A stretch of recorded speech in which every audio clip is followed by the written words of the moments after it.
Start recording right now. So, Taisa, welcome to my studio in Porto.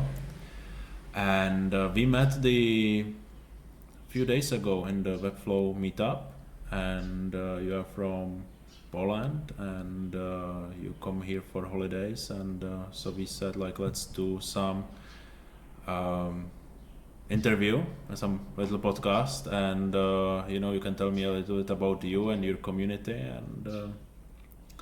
and how you work in Poland. But first, tell me your motto to your work. Yeah, so I have a motto. Thank you for asking, and it's so important. I would say that it's not only mine, it was invented actually by my team lead. We say like nothing perfect, but better than now. So it's like it's our attitude to be a little bit better than you was before. Mm-hmm. But don't let the perfectionism stop you from releasing something. Just improving constantly. So that's attitude we follow in our project, and I think I also keep it from myself as personal. Yeah, that's very important. Yeah, I see often people are in the cycles when they cannot release the website or the job, and they have the tiny detail here, tiny detail there, but it's not important. The more what is the important, it's that the money it's going away from their business because they are not able to release on time. I agree with you completely, and I also think not only from business perspective, but also from designers and user perspective, it's better, I think, to release and test, because you never can know as a designer 100% if it will work for your users or no. You have some assumptions, but when you make a release, then you can test it and improve it. And if you are just aiming for the perfection, you can do it a lot, but it will only from your head, so you don't have input from users. So I think it's both good for business and for users and for designers to like keep growing, allow yourself to do mistakes. It's okay to do mistakes. Like, don't be afraid of them. Just try to be better in each new project. That's a problem. The designers have problem with mistakes and critiques, and often, ego, it's a big problem. Yeah, not only the designers, but then also, the people, the buyers are coming into that, and it's what you say. Like, often people want some features, some things to have there, which are absolutely you don't understand the motives behind it. Often would be like motives behind having, I don't know, a calculator on the website would be, let's try this if we can have this page with extra calculator, and we can divert 50% of the traffic to that page with the calculator, and 50% we keep on the same page, and we see what works and where we get more conversions if it works. But you could also see often in the professional life that people want something because they've seen it on the competitor's website. Yeah, or even the designers did it. So we are all culpable of that. But yeah, it's very important. This is my motto: be very intentional about what you do. Yeah. So do you mean like to ask questions and the reasoning behind, yes, right? Yes. Mm-hmm. Yeah, I think that's so cool. Also I love to tell the stories that one time I was working with clients. I was not designer at that time, and I was working with clients, and they said, it was video, and they said, we don't like the color. And we thought like, okay, maybe we should do different color correction or something. But then we just spoke with them, and it happened. We understood that they didn't really like the particular color, but they wanted on the background be not the St. Petersburg but California.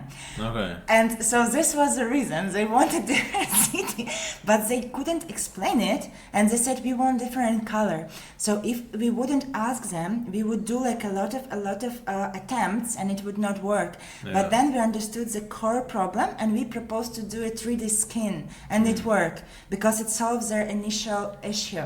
So that's why also when I try to, we are not perfect, but I also, when we are trying to do, we are trying also to I think we as a designers, we should also educate our clients and our creative directors to make a proper request, because I think that design, like nobody will come to you and say to coder like, oh, I would try this line of code differently. Yes, nobody, but everybody goes and say, oh, I think this color should be different, because it's so easy to say. So I think it's our responsibility to educate clients to not speak with us with solutions. So what we should do, like use different font, use different color, but say to us like, what is the goal? For example, they can say like, I think that this post will not stand out by contrast on LinkedIn. But they shouldn't say to you like, do it blue or do it black or do it gray. They should say their request, and it's the work of designer to decide how to make better contrast. Maybe it will be typography, maybe it will be animation, maybe it will be color. There are a lot of ways. But when client comes and say, do it blue, there is no way for creativity, and client also lose because there could be more efficient solution. But there is a problem, like where the do it blue comes from, Yes. And it's what I say about intentionality. You have to be intentional. Like let's say you have a brand colors in the red spectrum, and then you want to do something blue. It just doesn't work. Yeah. The people will will not associate that artwork with the brand that you're building, and it's gonna actually be counterproductive. Maybe on a short term this campaign will win some wins, but it will not be the brand who it's winning, and by constantly using the same brand, Coca-Cola logo, for 120 years, you are building that everybody knows that logo. Everywhere you go, you see it, you will find it. Sure. Yes, this brand identity is very important. I agree. But in my motto, I'm very particular about details. Yeah, because if you look at Apple website, like there is everything that needs to be there, nothing more, nothing less. And then you go to awards.com, which are beautiful websites, but sometimes you see things that, like, why this is here, like you shouldn't have a confetti on the website unless it's a birthday party website or birthday party management agency website. Yeah, this is what intentional means. So even and I like a lot of details on the site, like these like little icons here and some background stuff and photography, but all of these things needs to say something, because everything says something: picture, image. Sure. Yeah. Yes, that's true. That all should be directed to one goal, and you should understand the goal and the purpose.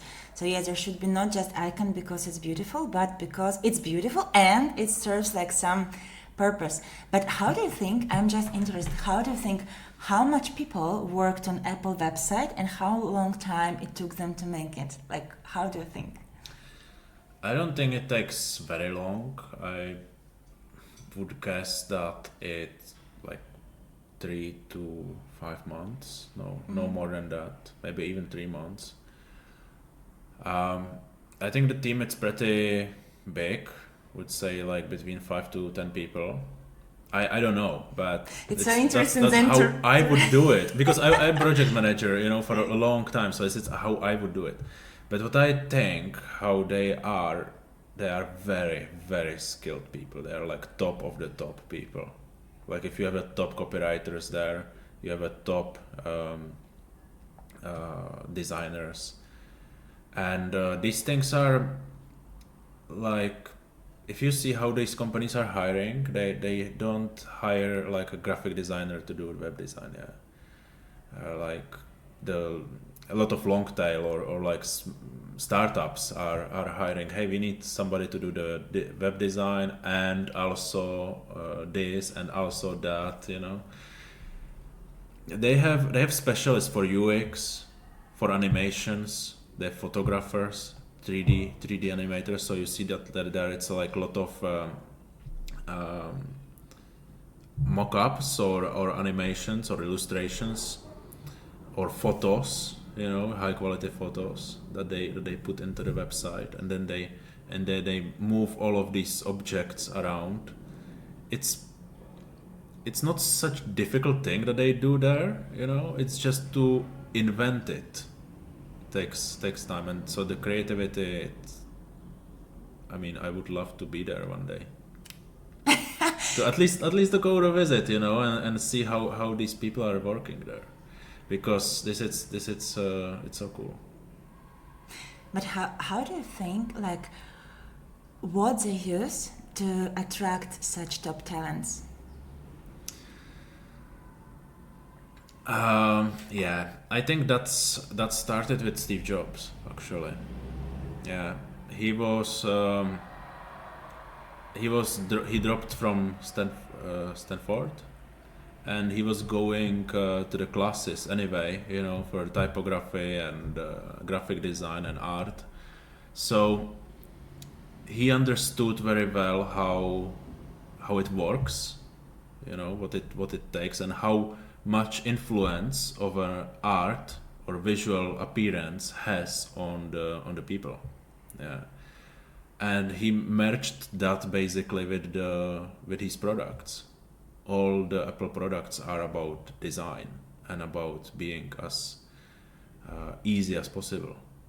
There is this book I'm just reading from Ken Kocienda. He was one of the engineers. He built a keyboard for the iPhone and for the tablet. What's it called? Tablet. iPod. No, tablet. Mhm. iPod. Yeah. And he said that basically the motto in there was that Steve Jobs was going through was like, make it easy, but stupid easy for the people, because people they have enough of the complexity in their life. So if they want to go to interact with a device, it needs to be very easy.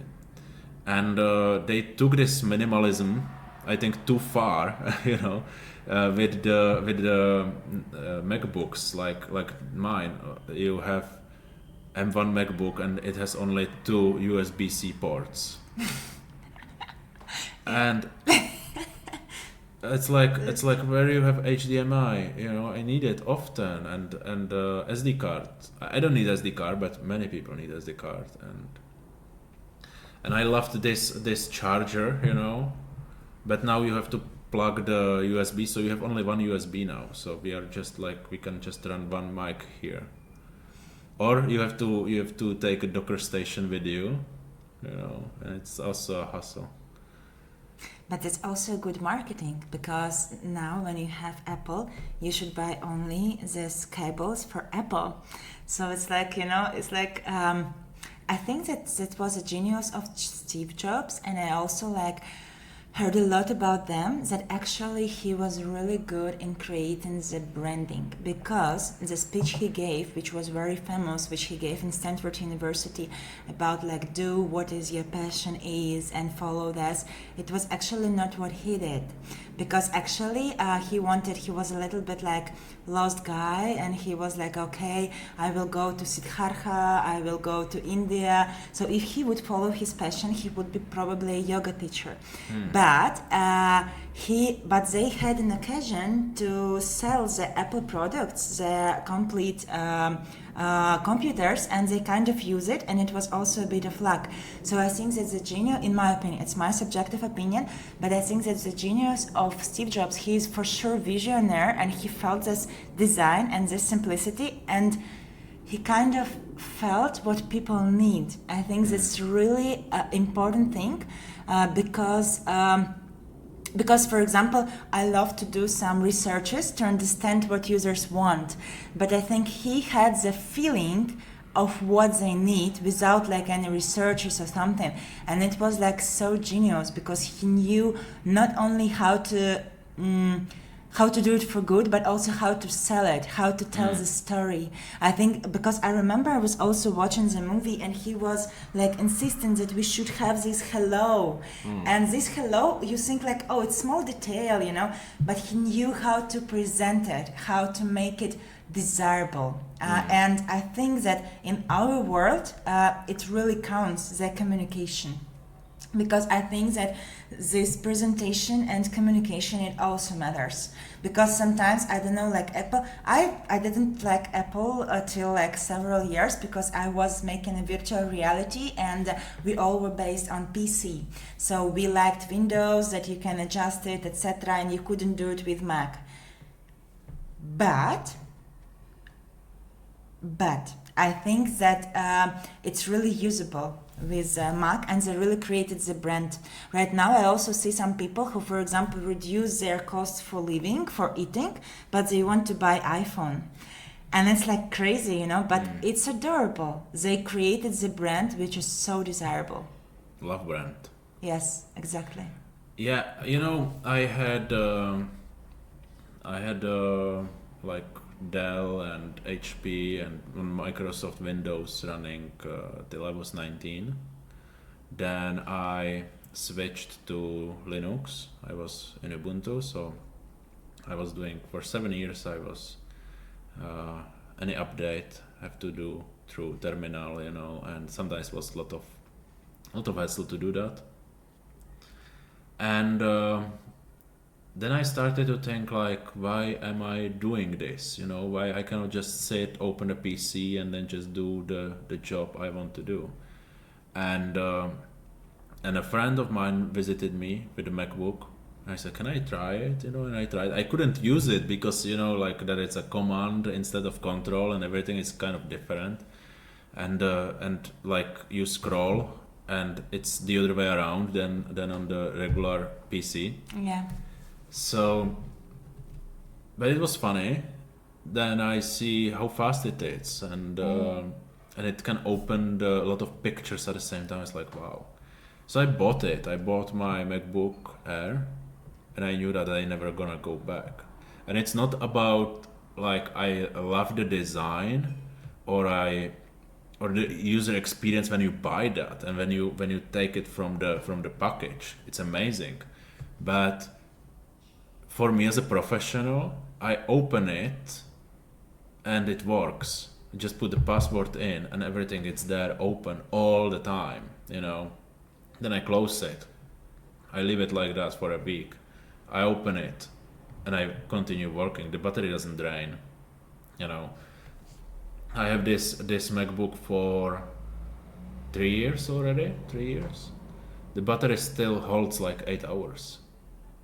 I mean, it's just amazing the way they think about the user, and that makes a lot of difference between that. And in our line of work, like we are web designers, yeah. So a lot of people are writing their copy like, look, I'm the best. I do this product, and this is the best on the market. Nobody cares. Nobody gives a crap. You should say how to solve their problem, you know. And Steve Jobs, that it's like people say follow your passion, you know. I think often a lot of things that they don't say, you know, that it's really hard work, and only few people can handle it, that hard work, and sacrifice their life. That's what he did basically, because he worked so hard and got cancer, you know, when he was pretty young still. Yeah. So what is your, like, I feel that this is kind of inspirational path of life for you, right? To like dedicate yourself to some better goal, right? With what you do. So how you think like your business, which goal it's achieving, and which problems you solve with your business? Yeah. So I like to. There are certain technologies in the world I really believe they should be more spread across the population, you know.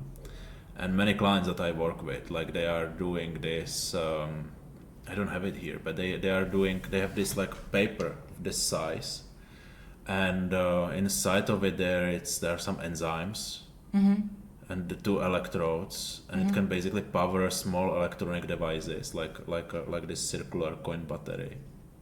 Wow, I never heard about that. Yeah, that's why I work with them, because so I'm working on helping them to get to be known more. So you kind of want to help to bring some future technologies. I love future technology. I really love this like high tech things. I like to work with physical products, something that it's tangible, you know, like e-readers or also the technology that it's coming inside other technology. That's our other client that it's actually have a factory here in Portugal, and they fabricate low power displays, you know.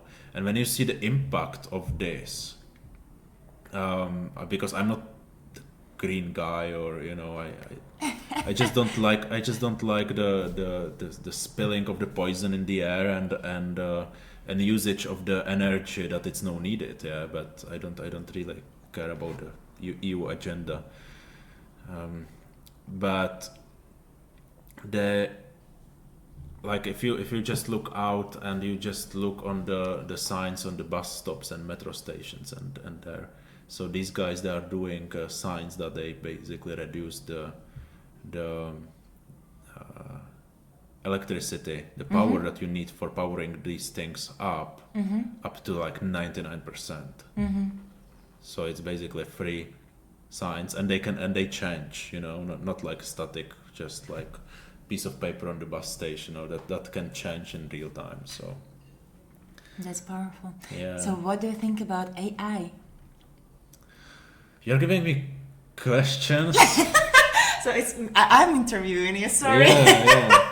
But I'm interested, like, because you said that you like this future technologies, so I'm interested to hear your opinion. Like, what do you think about it? Yeah, you know, in my line of work, in the graphic or web design line of work, I believe the market will be split into three different kind of people, talents, and that works for individuals as well as for agencies. Yeah, and the people will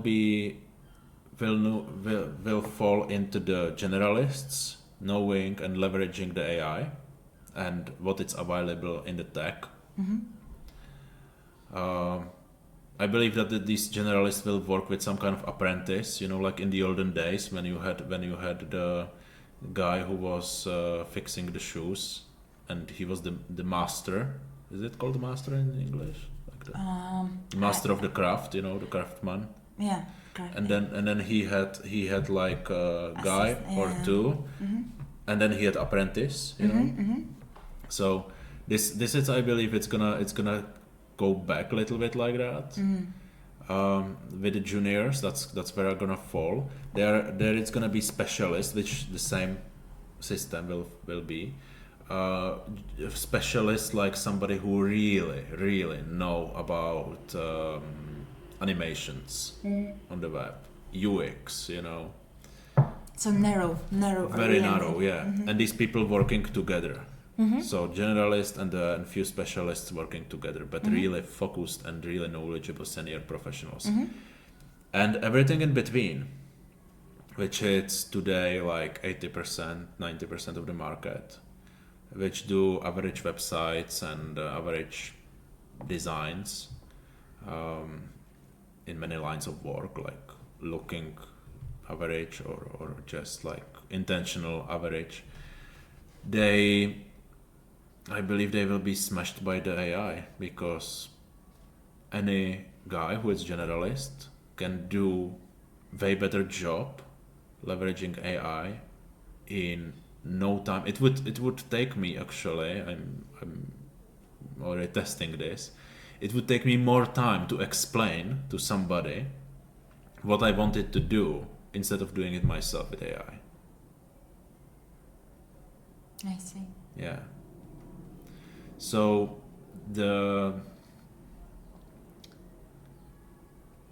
I think it can get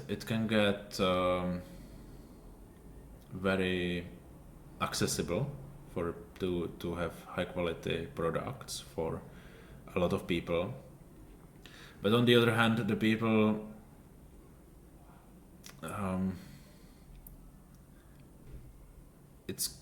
it's gonna like reduce the chain of the command, like of people translating the requirements to other people translating requirements. You can have less people translating the requirements.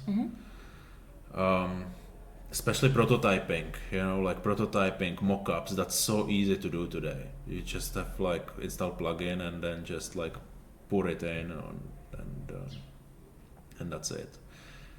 But I don't think that's gonna change the really good people. And if the people that they are not very good, that they just started, well then get good, because that's going after you. Like if somebody is just doing cookie cutters websites or average designs, it's not gonna survive long. So the world belongs to fanatics, right? Fanatics, yeah. And I think it always did, but we've been in like last 20 years or like 10 years especially, like in some kind of vacuum when there was a lack of talent, and basically everybody who did some quick course could get hired and could get high paying jobs. And I think that people really like stop caring so much about that. They've been like many, if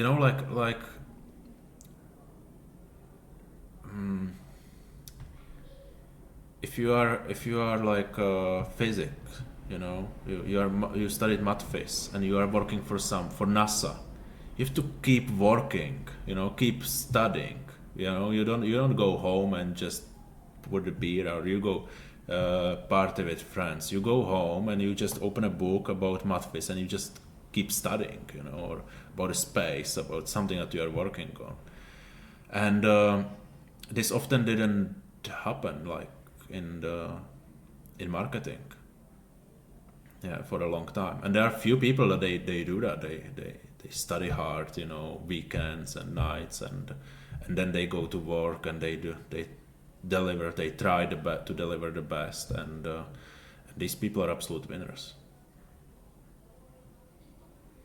So I actually had to do myself some time to do more study, because I was just working so hard, and I just realized, okay, I need to get better on studying and get back to basics. So now I just started to work or to read a lot about Apple, because I think that's thing that shifted web design. And when I go on a sales calls with people, like 30% of all the sales calls I have, they talk about Apple website.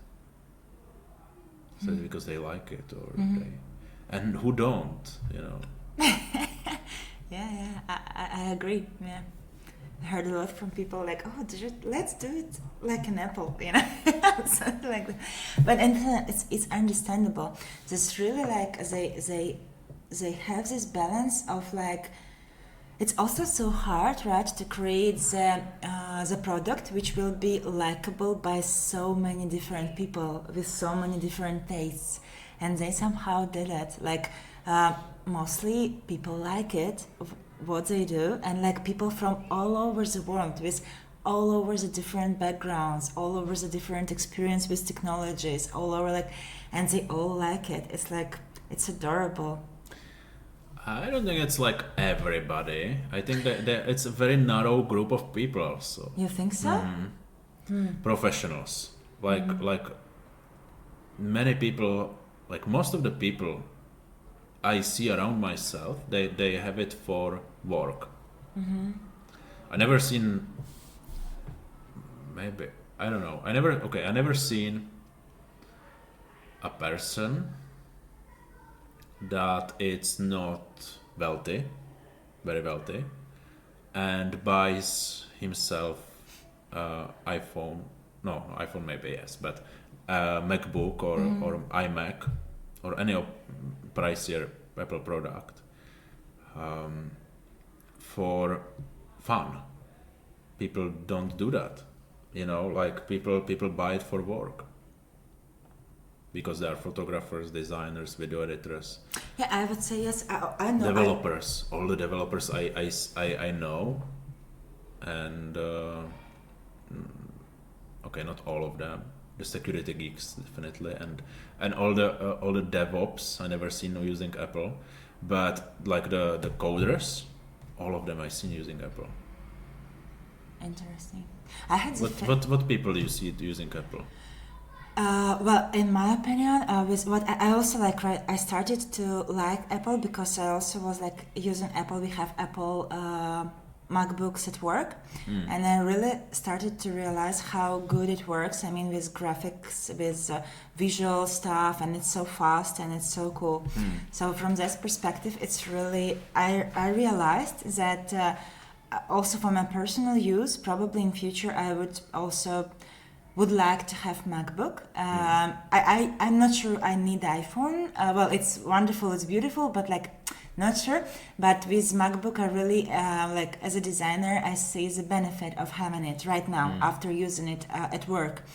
But I had the impression that coders, they prefer like Linux or something because it's more like adjustable for them. They can control it, and yes, it's not so easy to control as MacBook, but at the same time you have more control. That I have such impression from coders. Okay. Yeah, Okay. but from all the designers and all the people who is doing something with visuals, like videographers, photographers, etc., they all for sure sooner or later they prefer MacBook because it's optimized. Because I even noticed that less powerful MacBook with less powerful chip and memory, they have better performance than PCs for graphic design stuff because they have optimized for that somehow. So yeah, I agree. It's like that's for sure really desirable for all visual-oriented professionals. Yeah, and the screen is just amazing. Yeah, the screen is perfect, like really. Yeah. But so I want to ask you about Webflow. So Okay. So yeah, okay, so let's talk about Webflow. yeah. So tell me, like, how long when you actually put your attention to Webflow, and what do you think about the future of Webflow? Is it just temporary tool, or it's really like the future, which like we should go in this direction? I think Webflow is here to stay. Not sure if it's gonna be the tool of the future or something else it's gonna come. I think Webflow starts to be very complicated for like designers. You know, it's like you have to know more and more and how to navigate in Webflow. So they just launched a new UI and it changed a lot of things how you work in that. And I was asking in Webflow experts group, because we have this group for the Webflow expert partners, and I said, look, where is this, where is that, where is this and that, and people started to write something, and I said, like, look guys, this Webflow, it's a discipline now. There is more and more. I saw there is, For example, I was on the conference in Krakow in Poland. VaseConf, really great place. It was the first design conference for me, and I was amazed. And they had the whole section dedicated to no-code development. Yeah. And it was really. They also said that Webflow is the future. It's like really good tool. But I also heard like in the first time I understood that now it's becoming not only like addition to designer, but it's more and more goes in a significant Webflow developer. So there is more and more tendency just to separate to Webflow developer. A lot of them come from designers, mostly, but it's like becoming the separate discipline because you need to know more and learn. I also, what you said about the study, I also feel like I want to study more because you also can see when you open this Made with Webflow, that's really, I also feel with Webflow that the community, the international community is huge. And that's where you have the support, because when I can solve something, I can Google, and in maybe 80% cases, I will find on some forums some discussions about that, and somebody already given the solution. So the community is live, and I think it's a really good sign that the tool is powerful, because that's how it develops. You also can submit some requests to the Webflow company, and they like trying to develop some features. So it's a dialogue.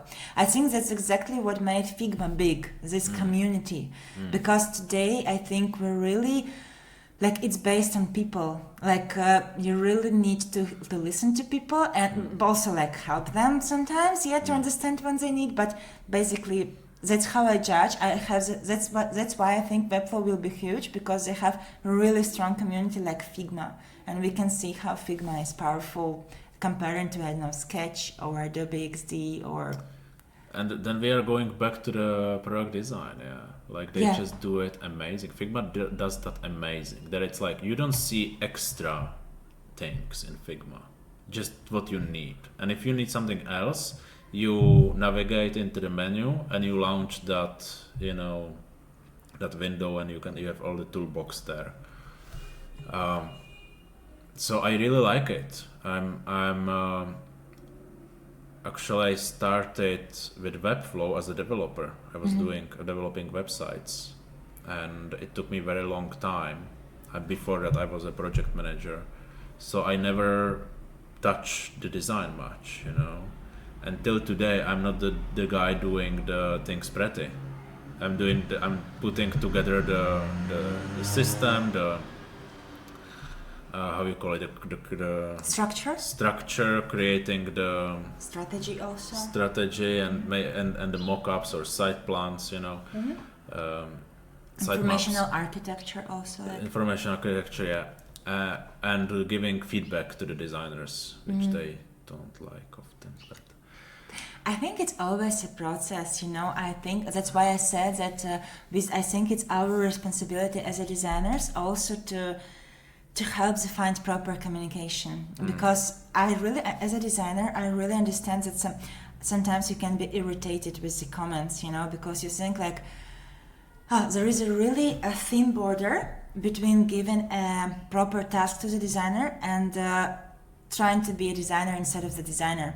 It's really a very thin and gentle border, and I think we from both sides, both from managers and designers, we should work on that to get proper communication, because we could both benefit from that, because we can use the designers, we cannot limit and cut designers' creativity, and we also can like work together in the proper direction.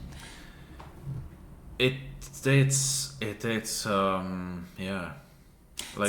creativity, the designer creativity, it's a whole topic which we could discuss for a long time. Sure. I feel like the designer creativity and ego, there are few things, because you create this beautiful thing, and you as a designer, you have to step back and say, look, this is the job I do, and I when I interview designers to work for me or with me, I ask them about their hobbies, and if there is no creative hobby, like photography or painting or something, I see it like a big red flag, because that's gonna get, if they are good, that's gonna influence their work and the clashes, because work is work and it needs to do, it does a purpose, which is grow the brand, make money to our client, yeah. And we just need to serve to that purpose, not to say, hey, I like it like this because this is what I feel it should be, you know. So it's great that the designer can just step back, not get pissed about it, that somebody don't like it, or say that it's not enough of the work, you know, or just needs to change certain way. But this mindset also allows to be creative, you know, because if you don't take it personally, you know, you can continue being creative. What you was talking about, it's also like the other problem. It's when the manager tells like how the designer should do that.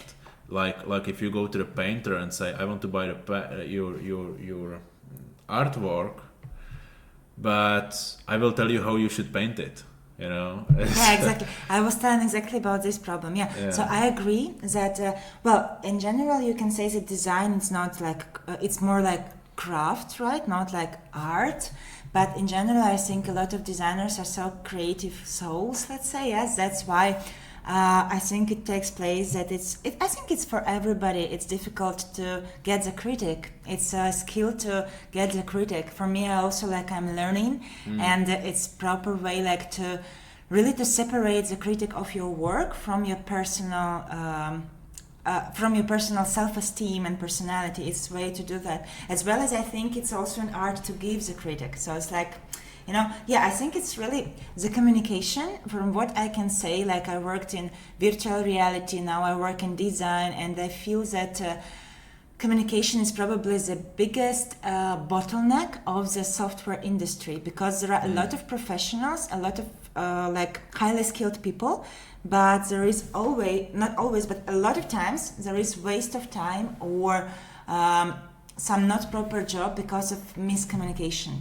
Yeah. So I think that the soft skills, I also was on this conference and there was an amazing guy and he told that they name it al dente skills, because not soft skills, because it's not so actually soft, but this al dente skills is really, really important. I think also I thought about juniors, for example, and if I would give advice to juniors, what they need, I would say not only the hard skills, the visuals, but also the soft skills, because I think the attitude to work and the attitude to critic, it also matters a lot. So yeah, this is a hard way to do that, and but don't you think that the soft skills comes with the experience? I think so, but I also think that it's also the way I'm from Belarus and I worked in Russia, so I also think that for me, for example, I know that in Europe and in America, in USA, I had the feeling that soft skills matters more, even than in Russia and Belarus, because in Russia and Belarus, you're more oriented on the result, and if you produce good result, you are a desired person, they need you. But I think in Europe, I saw I have friends, and I saw several situations when some people were fired, even if they were so good in what they're doing, so good professionals, but there was destabilizing the teamwork. So they decided that it would be more beneficial to fire these people and hire not so good professionals, but good teamwork players, because it will be cumulative effect for the company and the company will benefit more. So I think in this world, soft skills really matters, and I think that we should tell to juniors also and to interns to pay attention to that, because I think we are not studied as a discipline, We study as a discipline design, painting, mathematics, coding, but there is no such disciplines as ethical code in the business company, yes? And I think that we should just start treat it as a separate discipline, you know, how to proper like reply to emails, how to proper behave yourself as a manager. And we all know these different cultural codes, right? So you should behave differently with Chinese business than with USA business. Not because I'm racist or something, but because people are used to different things. I have this feeling. So I that's why I say I think it's really, really important. That's true. Like many things you mentioned from the soft skills, it's often coming with the project management courses. You know, Really? I did some project Okay. management certifications, and it's a lot of emphasis on that. Yeah. So the communication, and when I'm training a new project manager in my team or account manager or basically anybody, over communicate, you know, don't leave any message in Slack on a scene. Just at least if there is nothing you want to contribute, at least put a check mark. I seen it. You let the other person know that you seen it and you registered it, and they can move on, you know, because they know. Little things, very little things makes big differences. Over communicate, over deliver, and you know, you talk about a guy who it's super cool, or girl who is super cool design wise, but it's a jerk as a person, and you don't want to work with these people. Yeah, I think it's very important not to get there, like personal wise. Yeah. I don't think it's only in Russia. I'm from Czech Republic, so I know that more east you go, the more it happens. Yeah, and more west you go, then the more of the like teamwork. It's, as you said, more important. But I think it's a fail to hire somebody who is good team player but less of a designer. You know, I think you should hire a top designer at the same time being a team player. Yeah, that's That's an what ideal situation. that's and that's what can produce the websites like Apple. You know, because and you in this book you can read it. I'm not promoting it here, but it's amazing book that Yeah, let's show this book. Like, hey. that talks about how they are working, you know, how they are giving feedback to each other. So there's this guy, he was tasked to do a keyboard for the tablet. Yeah, and his superior, he was a designer, and he designed a keyboard that was very similar to the laptop. Because he said, okay, we have bigger screen, so we can have more keys in it. Yeah, and he said, okay, that sounds good, but I don't tap, or because he was working on it, he said, I don't tap all the time all the keys, but the ones on iPhone that I really need them. So what if we just make the iPhone similar to iPhone but bigger keys? And the designer said, that's a good idea, why we don't do that? And they added a key on there which was magnifier glass that basically switched these two keyboards one for the other. Yeah, and the designer, his superior, he made amazing animation in between them. They went and on the demo day, and then this Ken Kosienda, he showed it to Steve Jobs, and Steve Jobs looked at it, and he said to Ken, he said, we don't need two keyboards, do we? And he said, well, in reality, no. Okay, so which one of them you think it's the best? And he said, look, I worked with the big keys keyboard for a couple of weeks, and you can work with it pretty cool. The auto correction has evolved and it's pretty good. So I could get used to it. And he said, fine, go with the big key. So he basically, in like, I know there are companies that you wouldn't be doing that because the superior will fire you. You know, the designer, who is actually your boss, would make your life uneasy in that corporation. But if you have this kind of safe space, and this guy, it's not jerk, it's really cool as a person, an amazing designer, you know, at the same time. And this software developer, you know, it's also a great guy, open-minded. So you can have you can build really cool products. I think the people that are shitty as a people have to go as soon as possible.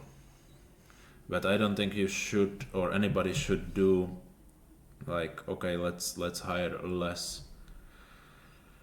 experienced or less of the qualified people because we need to do something. Then, you know, it's better not to do anything, in my opinion, or at least that's how I work. You know, I rather not hire anybody than I hire people that don't meet my criteria. I see. Yeah, thank you for sharing. And so, could you share like what are your criteria when you hire like designers? So, do you have like a teamwork, or you mostly work with them as an individuals? Like, are you aiming to create the team, the department, or are you aiming like to create the separate branches, like separate workers? No, I don't have any departments or anything like that. I work. Okay, how it starts? I search for people actively, and then I write them on LinkedIn or Behance or something.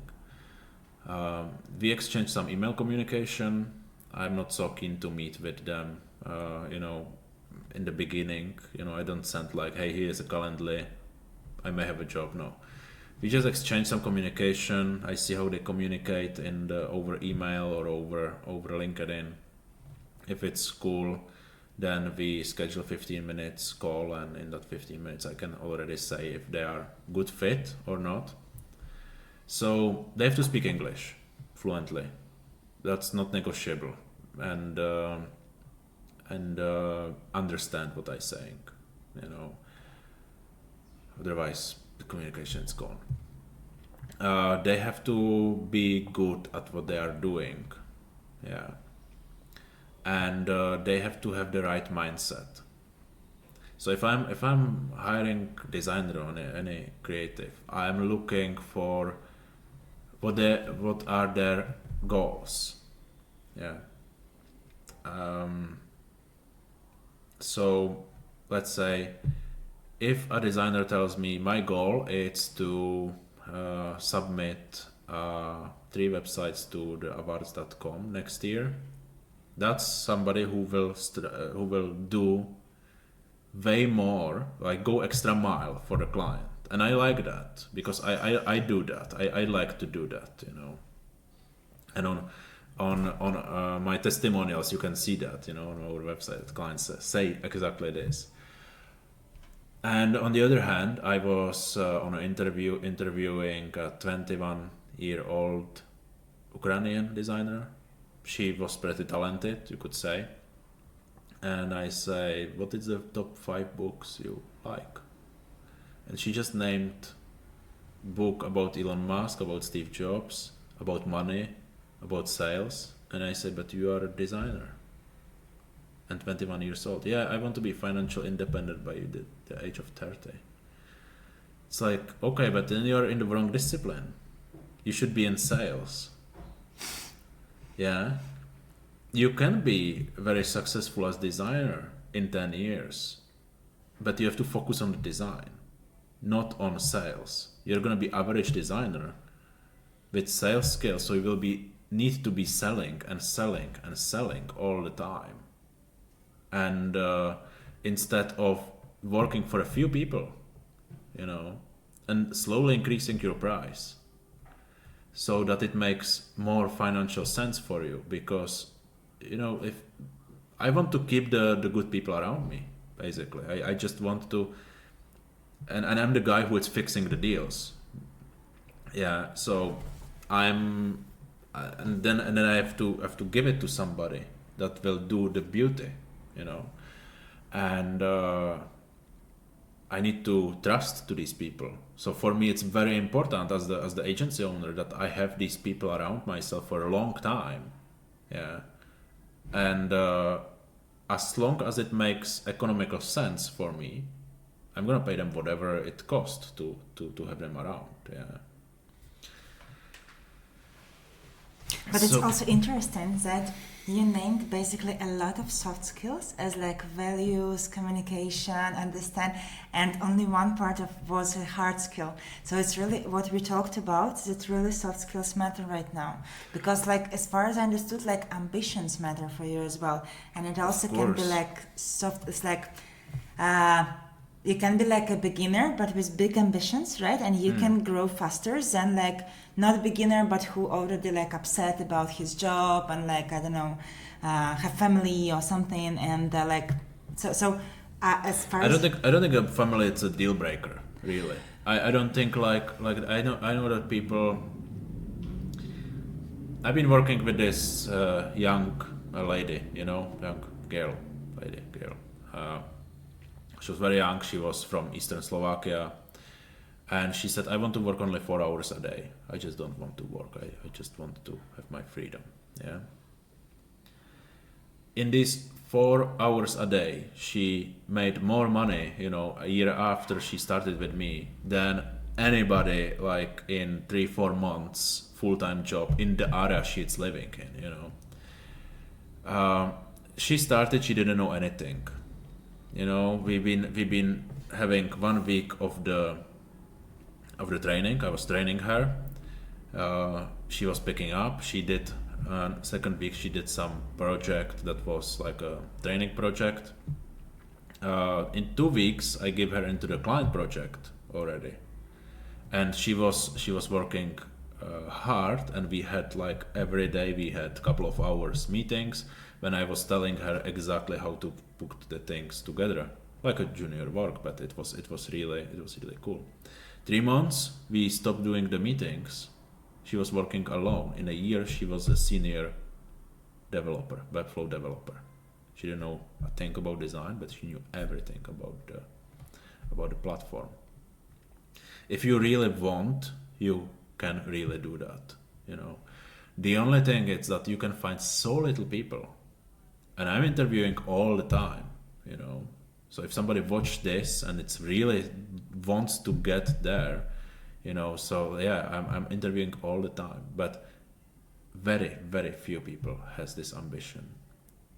And often like people have the ambition like, okay, I can do that on my own.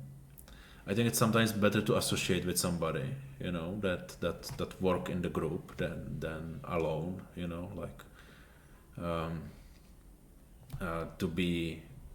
to go out and do marketing on yourself and do the sales on yourself, because you don't have then the time for the work itself, or you are just tired to do the work yourself. So it's really tough, like how the market today is. Yeah. And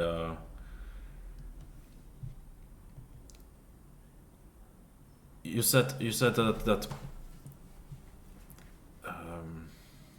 soft skills, that I appreciate a lot of soft skills. But what I appreciate more, it's like it's the ambition really, and the people can be taught and can learn and can be quickly learn. Also, what I appreciate a lot in the team, it's working it in iterations. You was talking about it in the beginning, like launch it as soon as possible. I really don't like when I give something to a designer and designer say, okay, I will be back in a week, and does like 3 times of the work than I expect it to do. I prefer that comes with some small thing. Okay, cool, let's continue. That we have this dialogue. Yeah, not somebody like that just takes it, closes himself somewhere, and then just brings it like, oh, this is the work, it's done. Yeah. So it's like more a team player. Yeah. And how could you say like what? So you said that today like it's a world of narrow skills, and what is your like core? I know that you should do a lot as an owner and as growing your company, but what is your like favorite skill which you would focus on when you have like everybody in your team? Like yes, you need, and what you focus on for your favorite skill? Well, my job is to bring leads and close the new deals with customers. That's my job, and also create this vision of the company and make sure that everything is adjusted to that vision. Yeah. So that it's not much I can do anymore. That's a lot of work, you know. Yeah. So going to conferences and talk to people. I really enjoy talking to people actually. Being introvert, I actually really do that. I don't know. And so, how is it to, because you started business like in Portugal, and I have an impression that Portugal is really popular among digital nomads who work like for outside the Portugal and live here because of lifestyle and beautiful people and nature, etc. But you're building the business like in Portugal, and so how could you say like do you have like Portuguese people in your company, or you work like with Eastern people, and are your clients are Portuguese or like Europe? So how it actually works here in Portugal with the small business and software? Yeah. We don't have market in Portugal because if you go online on any website in Portugal, you would see that people don't really care. So I don't even try here. Okay. Yeah. So anybody who wants to try here, feel free. I think it's. We will invite you to podcast to share your experience. Yeah, no. Like I mean, the thing is like you could just go around. You know, there are millions of businesses everywhere, and somebody has to do that job. Yeah. But if you look at the quality, it's nothing I'm comfortable with. You know, I cannot give that kind of shit to somebody. I would be ashamed, you know. Like, for example, my friend, he asked me to do his website for his psychological therapy. And, okay, I knew that's not going to be a big budget, but I said like, okay, look, I cannot give you shitty website. So let's find out how we can do it, you know, with minimum effort. You know, maybe use a template that we rebuild somehow, so that doesn't take us, you know, 5 months and hundreds of hours like it would take like any corporate website. So and we are building it pretty successfully. I don't have clients in Portugal. I'm not having business in Portugal. The business we have in Estonia, and I opened it in 2018. I know they had this program for like for the e-residents, yes. And I opened it in 2018 for actually a different business, which it failed. Oh, that's so interesting. Because we didn't raise any money. And in 2019, I switched to this because that's what I was doing anyway. And I said, okay, I'm gonna go full time. 2020 was COVID started, and I started to get a lot of traction on Upwork from anywhere in the world. So we just get that, and we kept clients from working with clients from Upwork, and then word of mouth kicked in, and we just been working with clients mostly from Western Europe and the United States. So we created the relationships online, and they are like that still. So I went to visit my clients. I go like at least once a year to visit each of the client that I have for a long. I try my best, and then you know I focus on different markets. In regards of people, again, we grew during the COVID. I built all the systems to be a remote company, so that we are working fine remote. I hire only from Europe because of the NDAs, non-disclosure agreements. I want that to be enforceable because we sign agreements with clients. We know things that they shouldn't be talked about. And if I have to share a piece of information with somebody, I need to make sure that it's enforceable. So we worked eventually with some people from South Africa or from South America, but not in the crucial tasks, not in the tasks that been about to know someone else's informations that shouldn't be known. But designers I cannot hire basically out of Europe. It needs to be in Europe. But do you work with Portuguese people, or it's mostly like? No, I don't think so. No. No. Zero Portuguese people. Yeah. I would like to, but I didn't find any. I am doing this Webflow meetup, so I in hope that some more Portuguese people will come, and that we may talk about this, and we may start some collaboration, because I would I think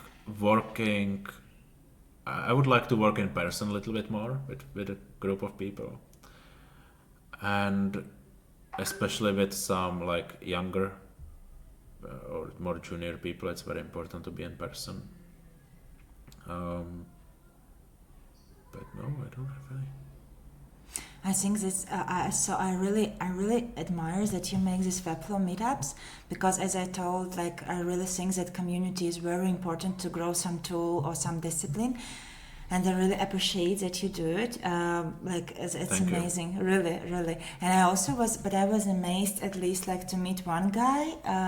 He did like several websites. He showed me, and I was impressed how he used Webflow also to do some more complicated stuff as e-commerce, etc. It's I think there is a potential.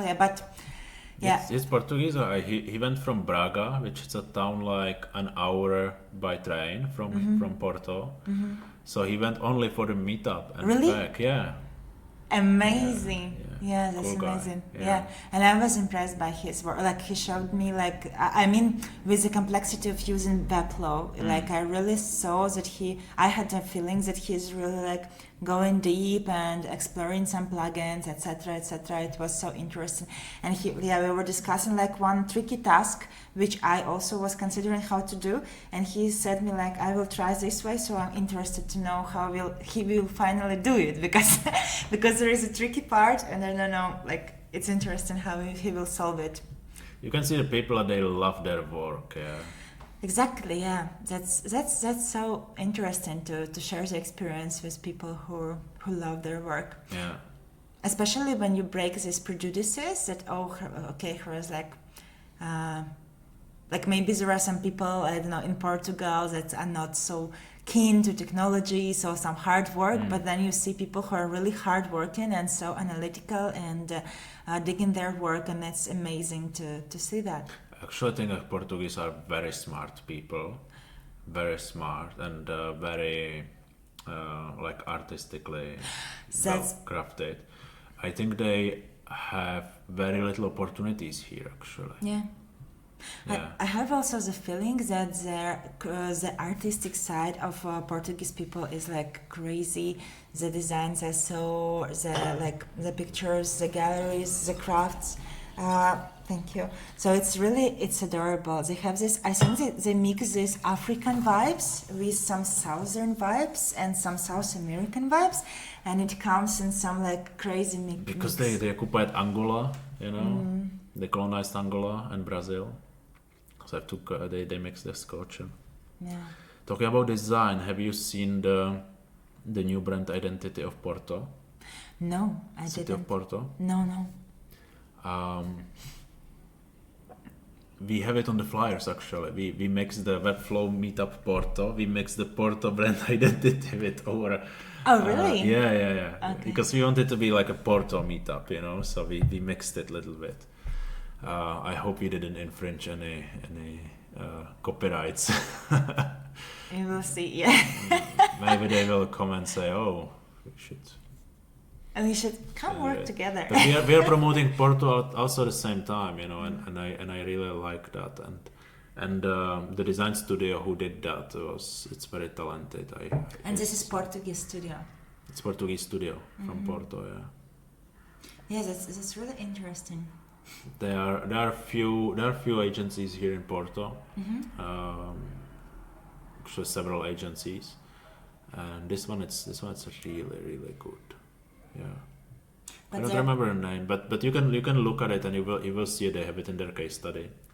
And it's like the blue, the Porto, they have new font and they have the dot at the end of the Porto for some reason. That looks cool.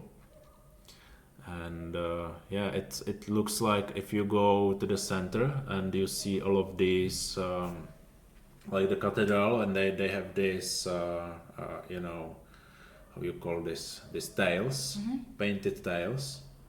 And you go in the train station, and they have also the painted tiles with this blue color.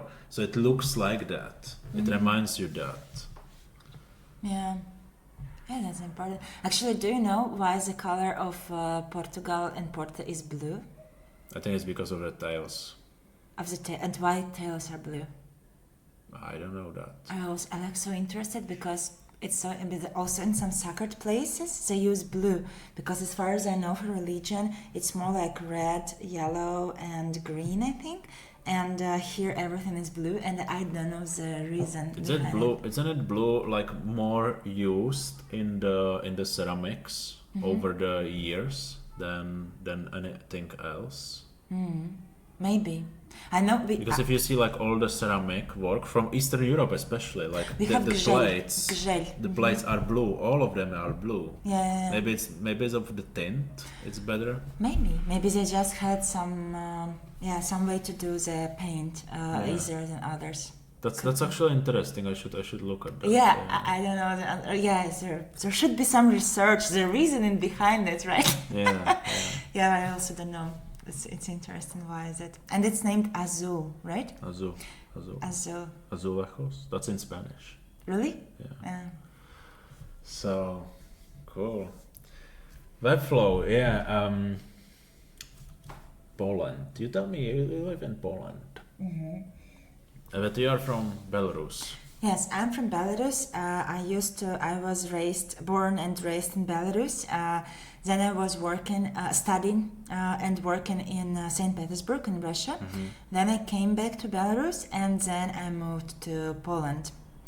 So I'm really thankful to be in Poland. It's really great country and great people, and I see that they are working hard on making their country bigger, and I mean not only mostly economically and progressively, and I'm really inspired by how their style of management, their attitude to work, and also how they're helping immigrants like Belarusians and Ukrainians, because it's really I know there are a lot of there could be there's always something could be done better, always, but I really think they're really helping, and it's also really wise, because we also we try to thank them by spending our money in their country, and by bringing the value which we can bring, like some work or so this money is buying something, etc. So I hope we also trying to help, and I was so surprised by mentality, because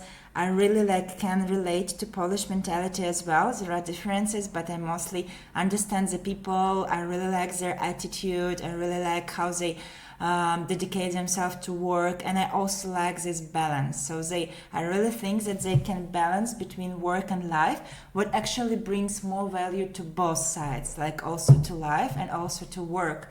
So, and I really love it. I also they have a lot of beside of attitude to work, etc., they have a lot of benefits which are dedicated to improve the quality of the society. Like this, I don't know, multisport, maybe you also have it, and this, In Czechia, yeah, multi-sport cards. Yeah. and I think it's really great because these are like small things which actually help you to grow the society. So you want the society to be healthier, so you make this program. So because I, for example, I never went to gym, but now like I can do it like for free. And I said, okay, maybe I will go to gym, maybe I will go to pool, maybe I will go there. And it makes that's how you grow the culture like of that. And I really adore. And there are a lot of small things like which I really appreciate how they do that and how they care about that. And I also can say that I have the feeling that, well, I never lived in Western Europe. I know that there is a huge creativity, and I really adore the Netherlands. I was like several times there and also on some virtual reality exhibition, and I really like the entrepreneurial mindset of the Netherlands people. But I can say that Polish people, they're really like great mixture of like warm people and at the same time good and dedicated workers looking for improvement. And I also think that I have the feeling that Poland is looking a lot to USA. I mean, in good sense, that they're trying to adopt the business attitude of USA and taking some good things from that, but keeping this East Slavs, not East, but Slavs warmth, soul warmth. So I think it's really a cool mixture. And also, I really, and from the perspective of design, I also, well, for sure, it's like not Switzerland, not Berlin, not Netherlands, not London, yes, but still, maybe because I come from East, yes, I love this like East design, but I think like I have the feeling that it's also like really tendency to minimalistic, to progressive design, and I really love it. I think that I have the feeling, I don't have the feeling, like you said, like in Portugal, you saw some designs which you would be ashamed of, and I can say for Poland, yes, not always perfect. There are a lot of ugly things, but I was surprised how even some governmental websites look pretty good. And for me it was like so surprising because I see this, and I know, for example, in Poland right now people pay a lot of attention to accessibility, and also I know that it grows from governmental companies, so a lot of these people grow it there, and so it's like improving the design quality of the society of usual people, not only like artistic and designers, but usual. So as I can say a lot of good things about Poland, and I really appreciate it because I also like look on some website, also like in Portugal or somewhere, and for me it's a question because I was on exhibitions in Portugal, and I can say that I was more amazed by temperament and freedom of space than like on exhibitions in Poland. But if I work on design of like websites or applications or something, I would say that it's much better in Poland. It's more like designed and dedicated to people. So there is a question. I would say it's like more of the art here than the design, than Probably. functional design. Yeah. That's true. And I have a question. Like, if you would, how do you think? What is the capital of UX UI design in the world? Silicon Valley. Silicon Valley. I would think so. I would say there are great things that are coming from there. London. I mean, if you look at the London agencies, the standard, it's just so high. It's just extremely high. I think London, it's also, New York, it's also a great place. Many people say Berlin, but I don't know. Maybe. I don't have any information about it. I've been there a few times, but never for any design related stuff. So I can say I don't like the Berlin at all. Actually, it's just ugly city. But maybe that it's a good design. People say so. Switzerland, I and that's minimalism coming from. And if you go to Switzerland, you can see that minimalism in there everywhere. Like you walk on the street, you see that it's the capital of the minimalism. It's just too much sterile there. You cannot live there. I couldn't live in Switzerland for that reason. I would maybe in southern part, in the French part, like in the around like Le Mans, I think. What's her? Like Le Mans, the lake in which it's in the border. I don't know. Sorry. Genève, yeah. So around that space, Lausanne. So that's actually really cool area. But it's still like very very clean, very too much of a clean. Like in Portugal, you see it's a little bit more, how to say, dirty or like raw, yeah. But it's still very safe place. It's not like people associate often. It's very funny actually. People associate that if something is more raw, it's more dangerous. Yeah. Then you go to London, which it's also kind of like clean and it's dangerous as hell. Yeah. So yeah. What do you think is a capital of design? Yeah, good to hear. What do you think? I don't know yet. Like I work in Poland, and there's a Poland community and Poland design. But that's why I'm traveling, also meeting people. I like to know how it's working in different countries. But I could say that for sure, if we're speaking about UX, it's probably America, USA, because also like Nielsen Norman Group, right, and all the stuff was done in America, and I think there's the best in.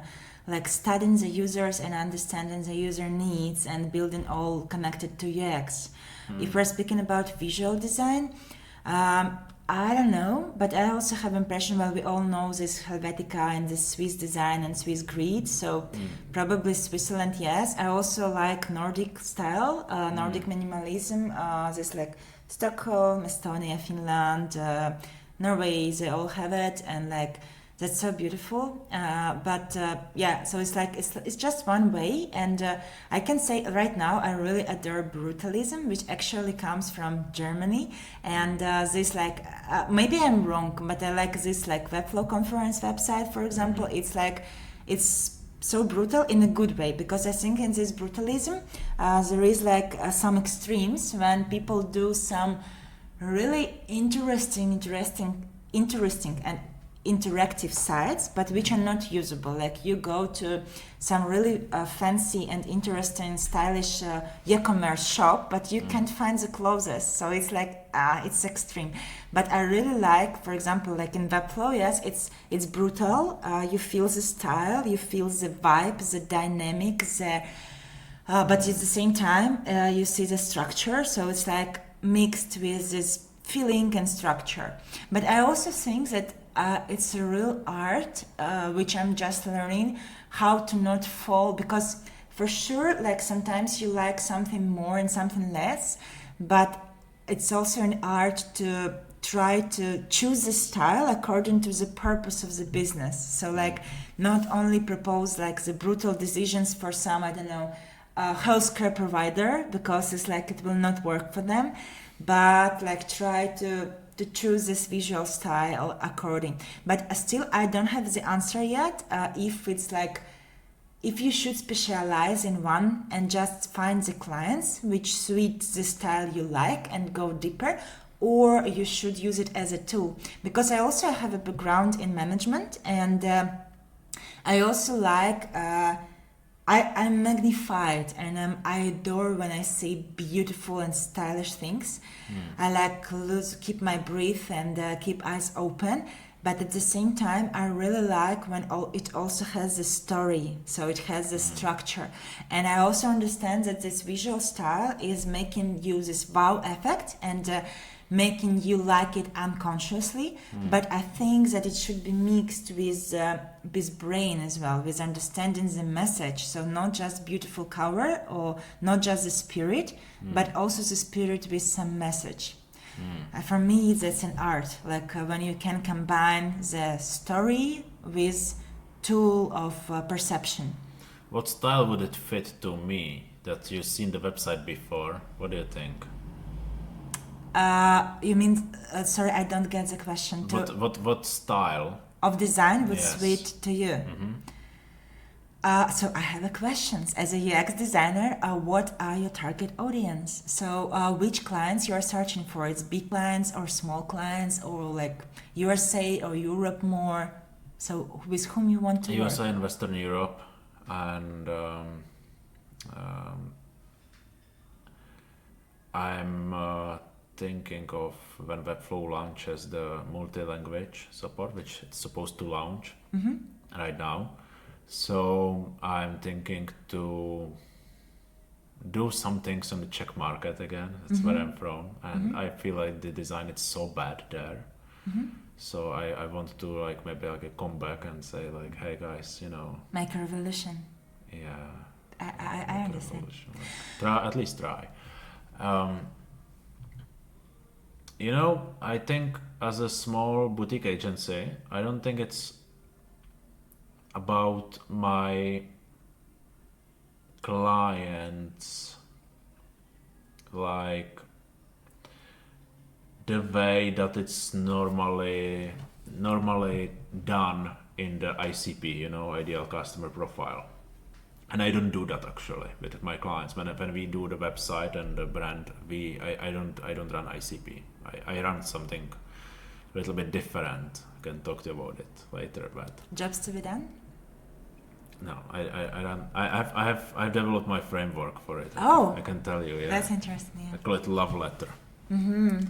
And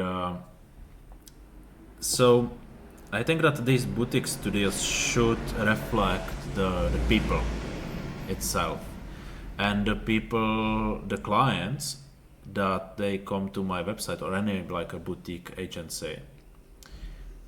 Who will they talk with, and that founder, it's which is in this case me. Yeah. It's the one that creates the culture around that. And So in your case, I think that which impression I have, because I had impression, actually I was in Prague my first time in April this year, yeah, and I actually was impressed with culture of Prague. I loved the old city, but what impressed me especially dogs and Kunsthalle. And I would say that Kunsthalle style is probably what comes to my mind when I'm thinking about like you, because it's and for me it's a little bit German as well, because I think that they use like the raw materials as stone or I don't know. Concrete, yes, so it's so raw, but it's minimalistic. They also use mostly white color, and they almost use like bright colors. They almost use like white and black, and the site is also similar to architectural bureau. So it's like, let's stop it for a while because Sure.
And I like it. Like Joe Rogan doesn't edit the videos; they just launch them. Yeah. Yeah. They just cut if they go to pee, and they just continue.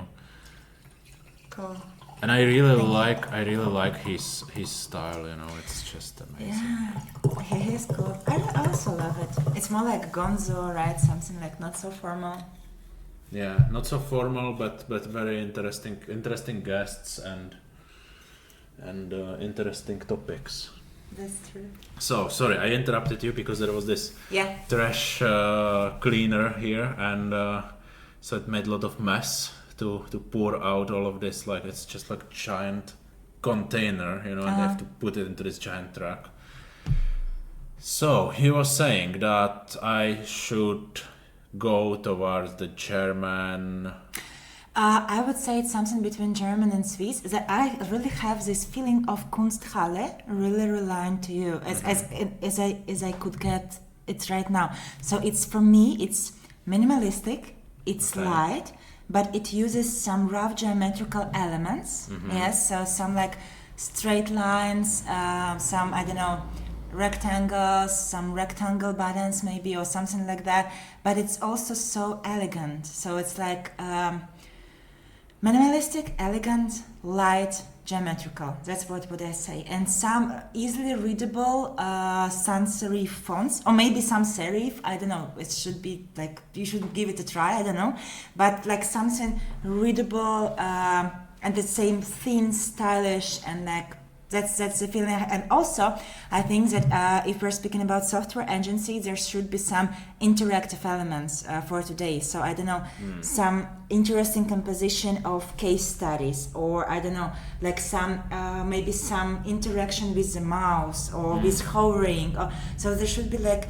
I would also, because you said that you're attentive to details, so I would also think about like some small details on the website or some small gentle animations. I don't know, like maybe these lines, they go when you like scroll and they're like gently animating, So some small movement. Or like you hover over the text and it's a little bit like, I don't know, maybe make italic. Or devil in the details. Sorry? Yes, Yeah. yes. Or like, for example, right now it's also so... I also saw a lot of that in Made on Wiplo. So also like, I don't know, like some... So yes, there should be developed some small details which will show that you're actually like modern interactive agency, but at the same keep your style, which is in my impression is more like minimalistic and more like... I really could relate it to architectural style.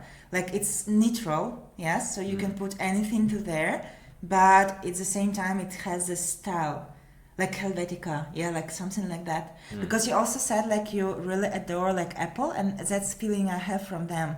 They are so like lightweight, there are a lot of space on their website, but there are some interactive elements which makes the wow effect. For example, like I can't. They have different sites for different projects, but I remember they had a site when you're like scrolling and like the font gets bigger and you go inside the screen and then you go out, etc. But so the site by itself is so simple. It's mostly light and black, right? They almost don't have colors, but they, for example, use colors for photos.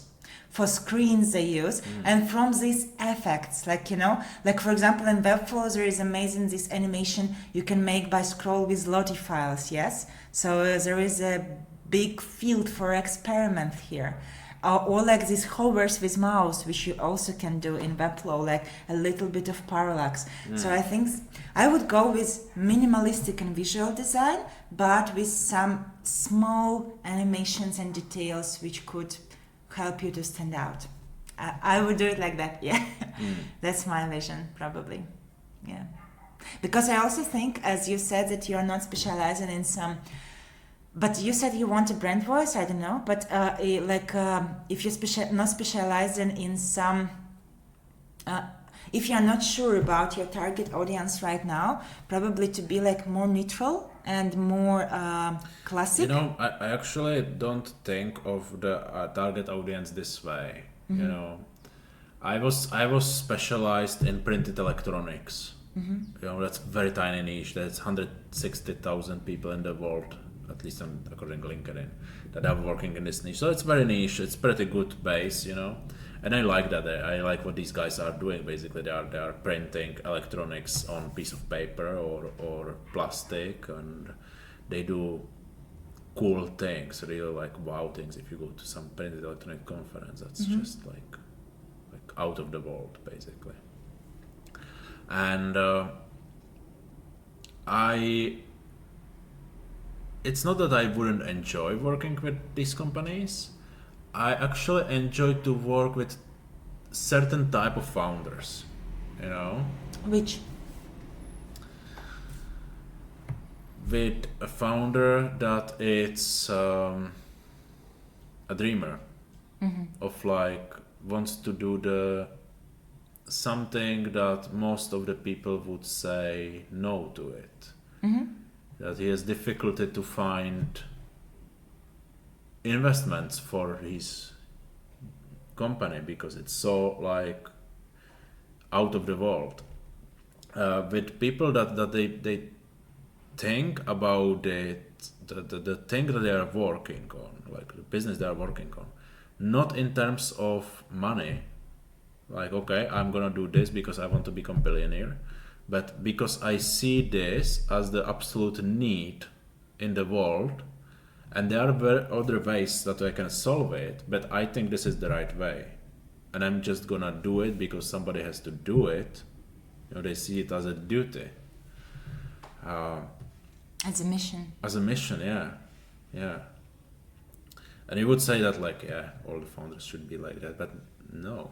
Not all of them are like that, and I've been working with people that they are not like that. They just buy the business and they don't so much have these kind of things, these kind of drives. These people are hardworking and they don't have time, and this is something, and they are very effective, on what they know, and they want high quality. Yeah. So yeah, as you can see, that's why I also have this impression. I just realized right now, because also we can say that Elon Musk, yes, who is like renamed Twitter to X, he's also followed this black and white concept. So simple symbol.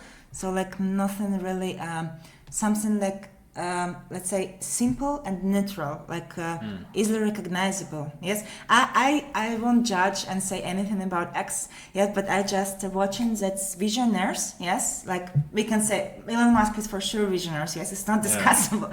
So I have the feeling that they're going this approach, like minimalistic, neutral, and easily recognizable, like with some simple geometrical, this like X. So it's, and I know it was done not by designers. He used AI, to do that, and it was like how to say it politely, like challenge for designers, like to show that AI is powerful right now, but time will show. But that's what I see. I think he did it himself, the X. I think he did it like using AI. He made some prompt and then like they choose several weights, because like this X, it has like 2 lines and then 1. So there was some kind of design work, but it was like mostly done by AI as far as I read. That's so but it was. For sure, it was not done as a usual branding identity process. There was not discovery, researches, etc., etc. No, he decided to do it quickly without that. Yeah. And it was like a challenge to designers that today we do it differently. Yeah, that's what I can say. This is a thing, I never wanted to have my agency this way. Like, we do it this way. We have process. Because I always want to work with people like this, and they don't have time. They need to have shit done. I don't want to lower any like branding work or anything like that. It needs to be intentional, and it takes a lot of research. But the truth is that if you need a logo, if you really badly need it, you can just do it on pen and paper yourself, or you can just go to Canva and put things together, and you are good to go. That's how I did my first logo. For a long time, I had that logo, and then we had few designers to change that logo, and it was different meanings in that logo, and it took always so long time, and it doesn't matter so much, I think that was the message from Elon Musk, that designer, as I got it, that we put, as a designers, we put too much impact to our solutions, and we think that the studies and this brand identity will like change the world. And I think that, as far as I understood his message, the message was like, guys, it matters, but not so much, like chill a little bit, like not today. Yeah. Not today. Like we will do it faster. So yeah, I think I also heard that, for example, I'm an adopter of UX process. I love it. I like researches and etc. etc. But I also understand that there was a tendency to increase research time, like last maybe 10 years. But now probably, and I also see it like it's like happening. It's not only like in specific company, but I like spoke with different people, and there is a tendency in that market. Well, you still need some research, and I can say like I would really discuss about the personas and target users, because I think it helps to kind of understand what you want. It does, yeah. Yeah, and but also I know that it will not work. Like there is a jobs to be done for like products which are oriented to a lot of audiences, like Apple. Yes, they probably don't do personas. They probably do jobs to be done as McDonald's or something. But I think, anyway, it's just a tools to help you. So we, for sure, I also reconsidering, and I understand it that sometimes you don't need research. Sometimes you just need do something and doesn't test it. Or just do, and sometimes you need it. So it's really, this research should be reconsidered regarding the project. Well, yeah, I think that it needs to be some kind of common sense in this. Like, okay, you are pulling the first website, you have a funded startup, but you don't have traction. How you are gonna do it? So tell me how you want to do research, on what base, what user persona. You are not even sure if your user persona that you have defined, it's gonna be your buyer. So just go wide, collect the data, and then we can look at the data and analyze the data and say, okay, so we want to work with these people because they're coming back somehow, and they are keep buying, and they and see we have their promotional code, their referral code, and they are we see that through that code the more people are signing in. So okay, let's analyze these people, but because if we create the user persona too early, we are like we can miss the whole complete market with this. That's true. But yeah, for sure it's good when you have analytics, when you have already some data which you can use, and it's really useful. But sometimes, like, I don't know, like, I also know that for me, maybe because I don't have, like, 7 years of experience, yes, I'm not there yet. And for me, I know, maybe because of I think why I love Webflow, why I loved it, because I really like the structure. So I understand there should be this chaotic creative process, and it's also okay, but I also love the structure. So for me, when I kind of define some points, like what we discussed, like why we need to do that, because when I just have like understanding, I need to do some good website. It's so wide understanding of good. So I'm trying to create in these personas or making some workshops with clients. I'm trying to understand also what they need, what they want, what they like.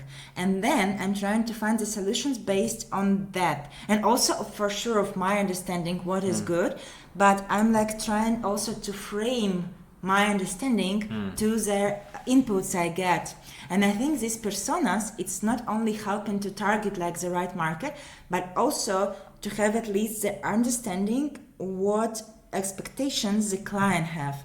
Because it can be that, for example, also like we can tell like Amazon, yes, why their website is so ugly and old style. Oh, I can tell you why. Because users used to that. I can tell you why. Yes, so tell me. And many people say that something about vision and somebody futuristic, and that's all bullshit.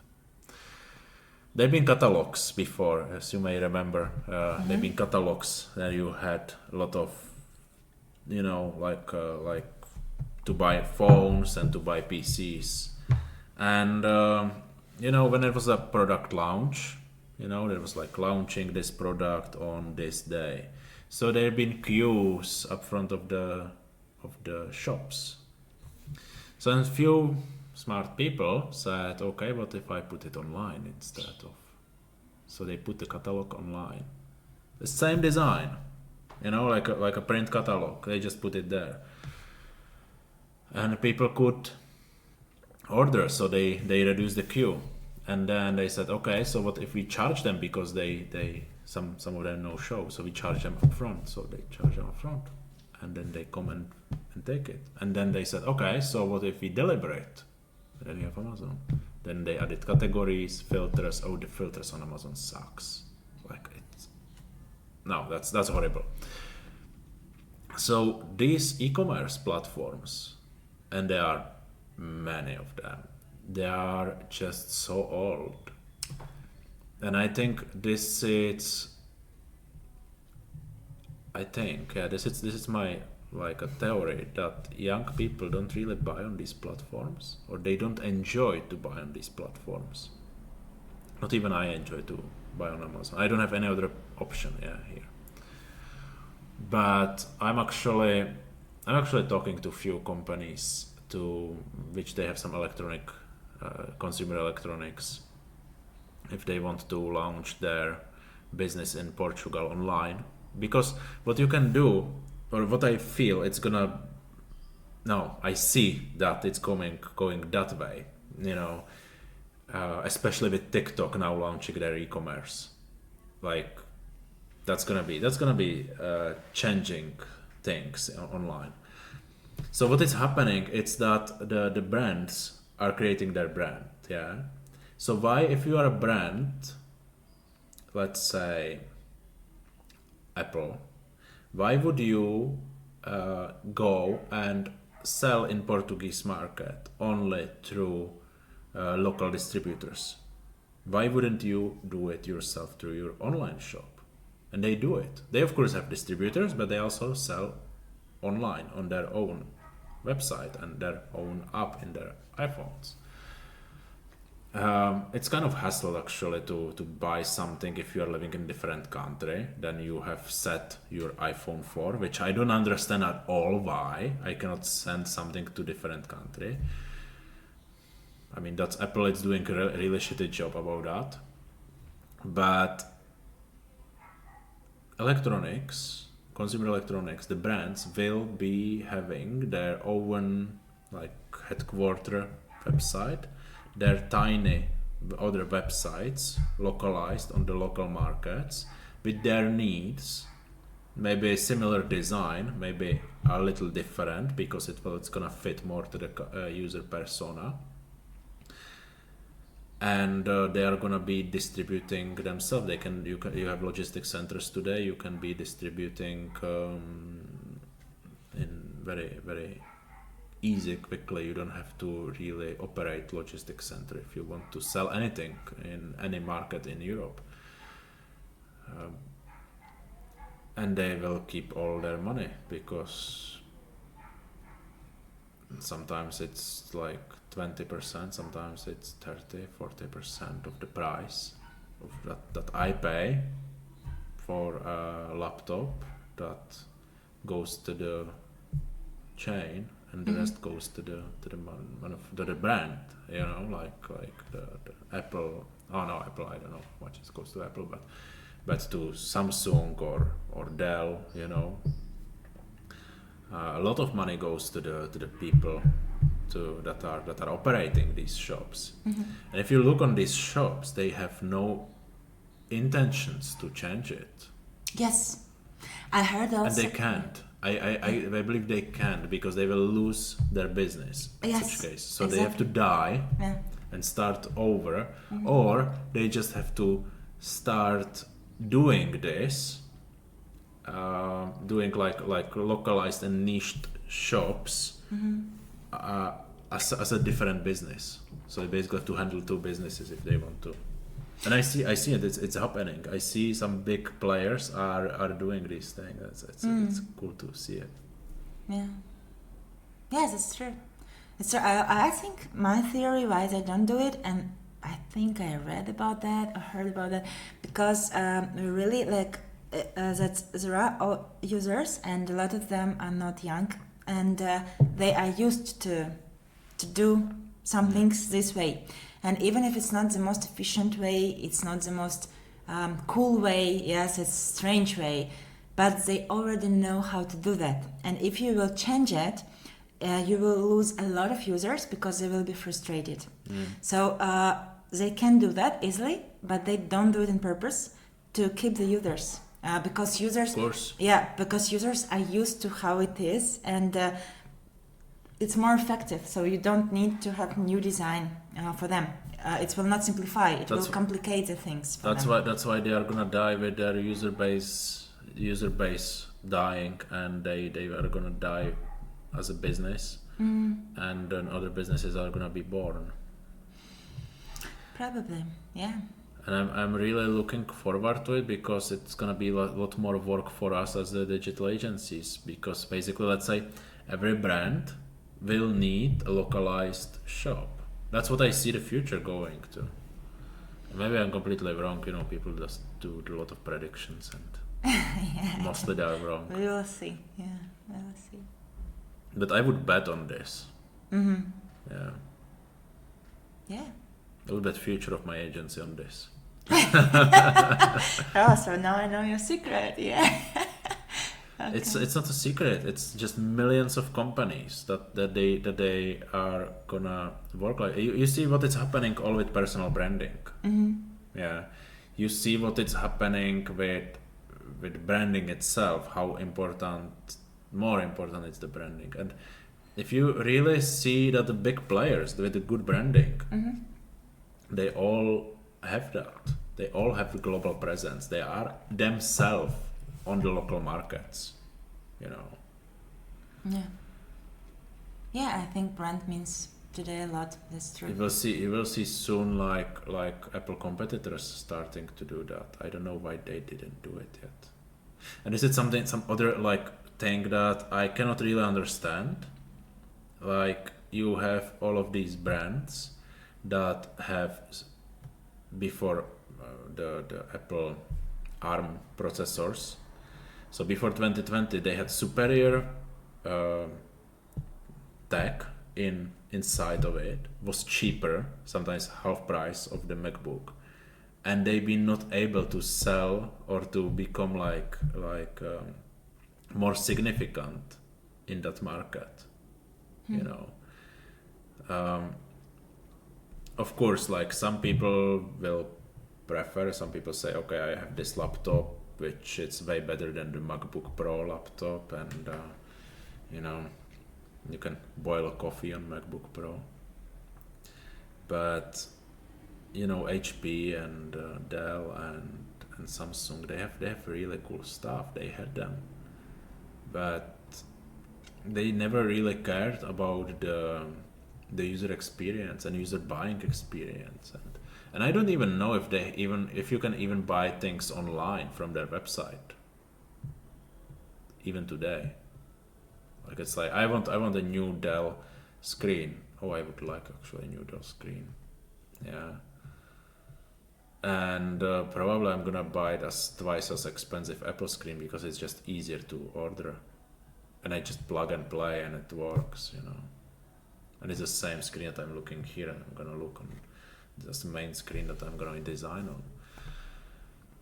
This is how people think, and the old companies may think that they are gonna change it to pour more money into the TV promotions or billboards.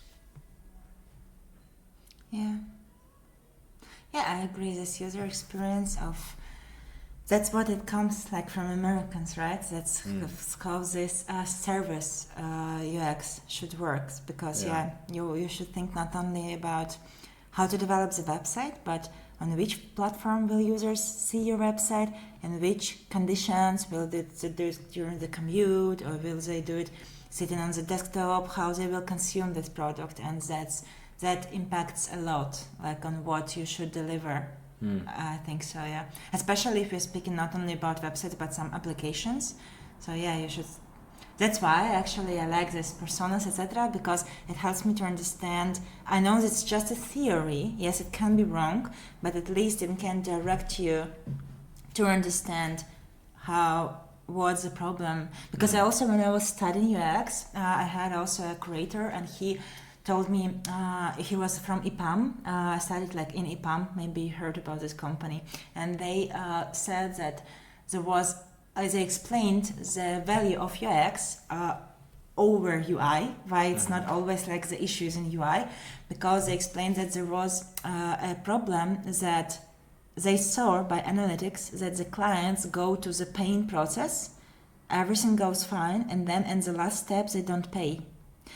And there were a lot of like, if they didn't do the research, they could assume like 100 million things. They would say that the form is not comfortable, that the price is high, that the good is not attractive, that the website is not attractive, etc. But they discovered, thanks to research and UX and personas, that the issue was in trustability. So the users were afraid to put their card details to this internet provider because they were afraid it will be stolen. So in fact, instead of like redesign, changing the marketing strategy, they added just one small sign that payments are protected by some company, I don't remember. And it increased immediately the payment. So this is why I still think that UX is still powerful, because you understand the exact reason why it's happening, and you can fix it like really cheap, add just one sign. It is very powerful. UX, it's, I believe, like if you have good UX on the website and shitty UI, you can still sell more, way more, through the website than if you have good UI and shitty UX. I hope so. Yeah, I hope so. Yeah. No, you can see it very, very good on these. Like, I can see it in the analytics, but I know that it's true. Yeah. Yeah, so that's why I like a year ago I switched the strategy. So I'm not selling only the top tier websites, but I can also help smaller businesses, for like under 10K to do a website for them, which it's not gonna be wow, which it's not gonna be amazing, but it's gonna fit the user. It will reflect what the user wants to see there. It will be good UX, Yeah. and the UI we are gonna do later. So we are going to do that, check the data, in 6 months come back, and then adjust it in the next 6 months, adjust it and see if we want to go this way. And we have much more data for the brand also to build a proper branding, proper persona, than if we are going to start with some like persona from the scratch. And it's funny to see a lot of people that are like, there was this company from States, heavily funded. We didn't work together in the end, but and one of the reasons was actually they didn't know their persona. They've been starting out, they know exactly, they nailed the problem, they nailed the solution, they nailed exactly the market,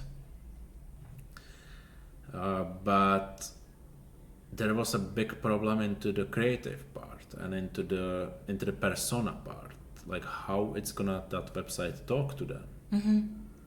Yeah. And it's I see it as a big problem, like how you can secure a lot of money for your business from the VCs, And I see this as a basic, that needs to be covered.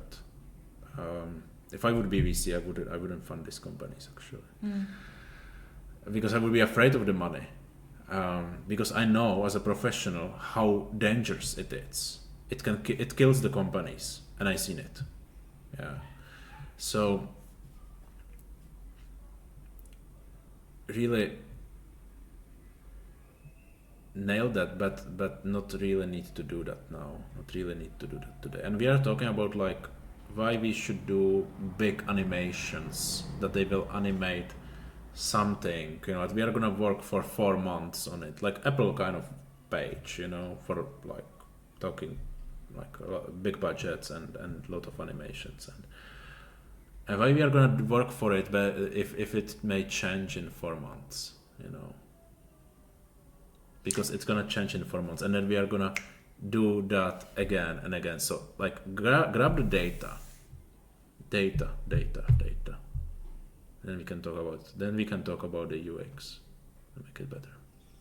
Yeah, I don't say that like animations are always mandatory, but I think that it's really like, as far as I can see the design market right now, I think that this interactivity is really a key to involve users and to stand out, because today we are so overloaded with information, and I think that we no more percept the overloaded pictures or like posters or something.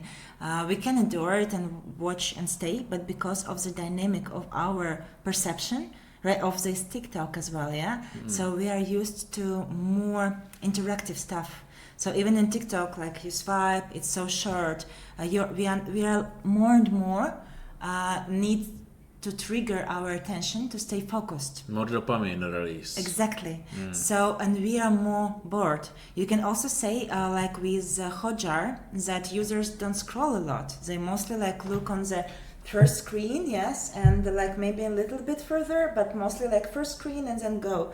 As well as right now, as far as I can see, like you should reduce the clicks because users are so lazy to click. So they should more like scroll. That's why even right now I saw also on Webflow that before it was popular to make sliders, and right now they make horizontal scroll instead of sliders because users don't click on sliders, they scroll down. Nobody clicks on sliders. I don't do sliders for the past 3 years. And if a client says, I want a slider here, it's like, so yeah, so they do this horizontal scrolling that you scroll vertically but you slow, so to see the content and to do stuff, because users get, and I think that these interactions, this small gentle because it's also like should not be overwhelmed, right? But these gentle interactions, it kind of keep your interest, like oh, you can wag the mouse and something is changing, like interesting. So like, and you feel more focused on that, you know. What you want to get the people hooked in a story. Yes. Yeah. Exactly. From beginning to the end. Yes. And I was thinking I'm doing it pretty good, and then I seen a designer, a great designer, Jonathan Morin. His website, it's just amazing as a story. But you know what? It's really cool that he does. What? You scroll down to the screen, to the page. It's not long page. It's normal page. He doesn't have footer. He just have click here about. So you scroll the home page and you click on about page. So you can read about him. Then you scroll down and then it's a work. So it's like interactive. So it just tells you what you should do next. And I think it's genius because then you, like if you scroll to the footer and there it's gazillions of places where you can click, which I have on the website today because of the SEO, because we want it to rank high. That's not a good way to do that. Yeah. The good way, it's just you scroll to the end and what you want me to do next. For me, it's so exciting, but I really love it because I used to study theater and cinema direction. So for me, it even sounds like interactive movie, like web interactive movie. But what I can say, because there was a similar question in virtual reality when it was developing, whether we should guide the user through the story or we should allow user to make a choice. And if to say honest, I still don't have question to that. I know that for me, this sounds adorable, like to guide the user and to make them perceive the story as it should be perceived and like tell the story. But I know that there are a lot of people with opinions that user prefers freedom. And I don't know what is better, but it sounds really interesting. I would love to see this website because it's also the simplicity which we talk about. He doesn't overload you with a lot of options. He just tell you like go there and you don't need to think, you just follow. And it's easier and it's more engaging probably. So yeah, I think it's I think what you say about this, it's something I really hate when I go for a subscription into some platform, whatever, QuickBooks, name it, yeah. And you have like a lot of onboarding manual and you have to be clicking through that and it's so fucking annoying, The software should be done in a way that you don't need this onboarding manual. Maybe 3 steps. Here you have this set of tools, here you have this set of tools, and here you have this set of tools. And all the tools should be so designed in a way that they are very intuitive to use. Yeah, which they kind of have, but it's kind of annoying on the other hand too. So, what other dashboard? Revolut, it's pretty easy to navigate. Yeah. That's amazing. Yes, that's true. That's amazing. You don't need to have training for it. Yes. Yeah. That's so cool. And so this is maybe the depends on the user on the use case. Like I think guiding the user, it's like when the user experience fails to you mean onboarding? Onboarding, yeah. So I also heard like if you need a lot of onboarding, it means you do something wrong because you shouldn't say. I also I started to learn this. I used to work in Adobe, but like Adobe Premiere, Adobe After Effects, and like I opened Photoshop and Illustrator like several times, like for photos, but like not so much. And I mostly started to work with Figma. And after working with Figma, when I come to Illustrator, like I hate it, because it's so unintuitive. And I know a lot of, when I was studying, there also was a curator and she said, I prefer to do icons in Figma because in Figma, the pen tool is much more adjustable and easy than in Illustrator. And okay, I know a lot of people who are used to work in Illustrator, that's why for them it's easier. But in general, that's actually like for me, Figma is so intuitive. Yes, there are like some hotkeys, etc., which I don't know, but I mean, which you need to learn, yes. But generally, everybody goes to Figma and they can do something. They have these rectangles, these frames, something. So it's really good design. No, you need very minimum training with that to be able to use the Figma. Yeah. Exactly. Yeah. And that's so professional. And I'm always like freaking out when I open some Adobe tool because I sometimes need to open something. I am so afraid to do anything in that. We've been using InDesign for a while for sending offers to the clients. It took me like 2 hours to send an offer, so I said I'm not gonna do that. I just did it in Pages, in the Apple Pages, like a text thing. So I'm sending them over a PDF designed presentation and the regular text file with the price. Because I mean, come on, they don't. In the end, it's them who are paying for this. The clients are paying for my time spending on that. In the end, so I don't want to waste that time and their money into something like this. So if we agree on the price, I'm able to put it into some nice format in 15 minutes. Usability over. Yeah, sure. There should be balance. And it doesn't look so bad after all. Okay. No, I agree. I think it's so good not to like. It's crazy to spend like time for designing the proposals because it's not usable in a scalable perspective. Like you even can't reach like more clients with that. You will need more time. It's But one by one always. Yeah, but I think that there is also possibility, like in I don't know Google Docs or even in Excel, to make it beautiful. You know, I was surprised when I come to my VR job where I was working for, and we sent it their estimates, and they looked so beautiful. And I asked like, oh, do you design do something? And no, it was done just in Google Sheets. Just like you switch off the grid, you do some colors.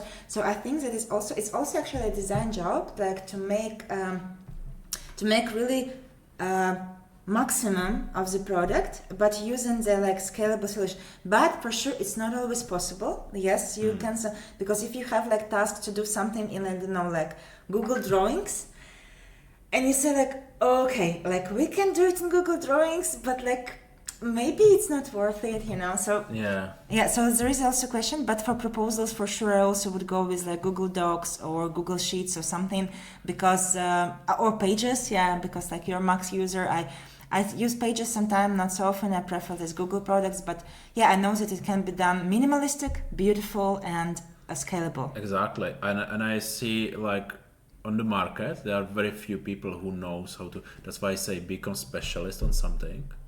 There are very few people who can do really good presentations, like in the Microsoft PowerPoint or in Google Docs, you know, or in the Keynote, or this kind of like design. It's like more put things together. It's design. It's designing some layouts into the text files, and you can use it often, you know, and it's a like very little people specialize on that.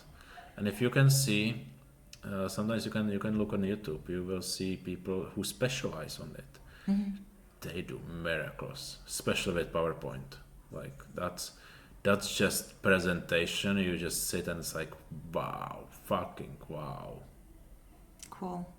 I was it for sure. I was amazed. I saw like sometimes the presentations which like you have the feeling that you go through the canvas. So it's like not slide by slide, but you have for me it was amazing because you have the feeling like you are on FigJam board or something like that, and you just jumping from place to place, and there are a lot of interactive elements. It's also so good.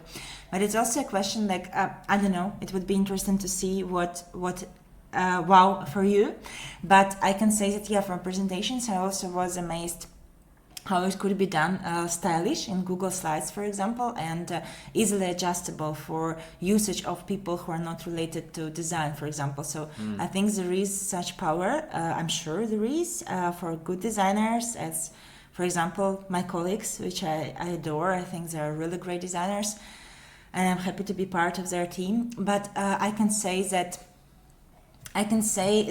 yes, but there are always compromises. For example, like you need animations, but like it will take you 1 hour per one animation, so maybe you don't need it because like it's not so important, and you will do wow effect with something else. So there's always options.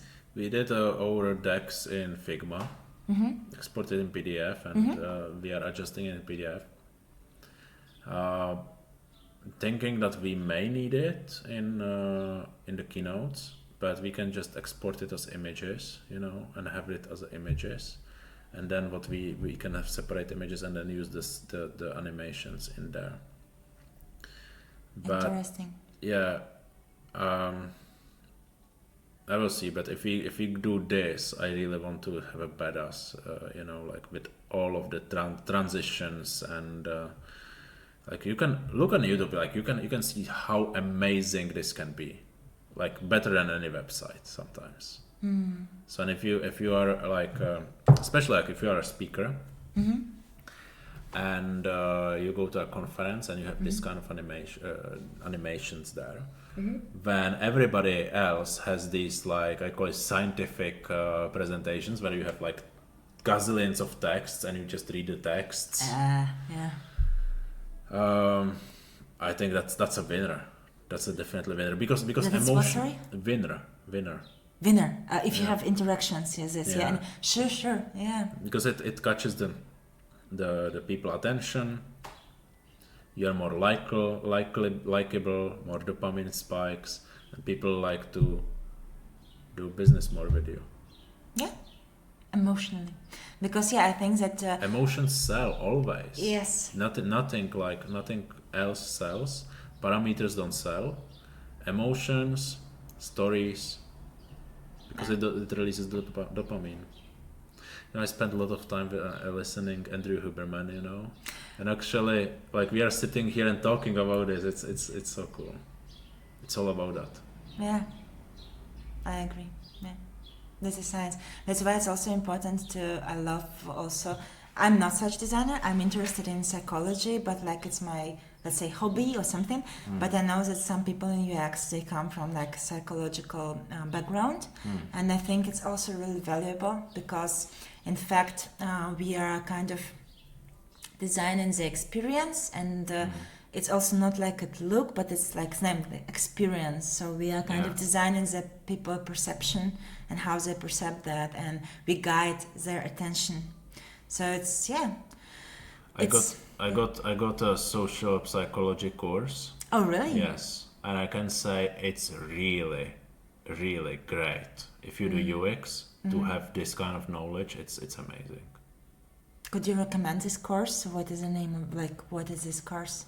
There is a very cool course in Coursera. It's called Social Psychology. It's done by Wesleyan University. And when you finish, you get a certificate. You have to also do the proofs.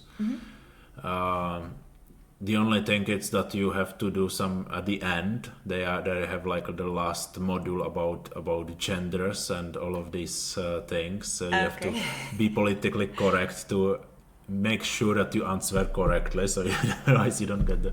Okay. But the rest of the course, it's so fun. You learn a lot about psychology itself and a lot about the social psychology and like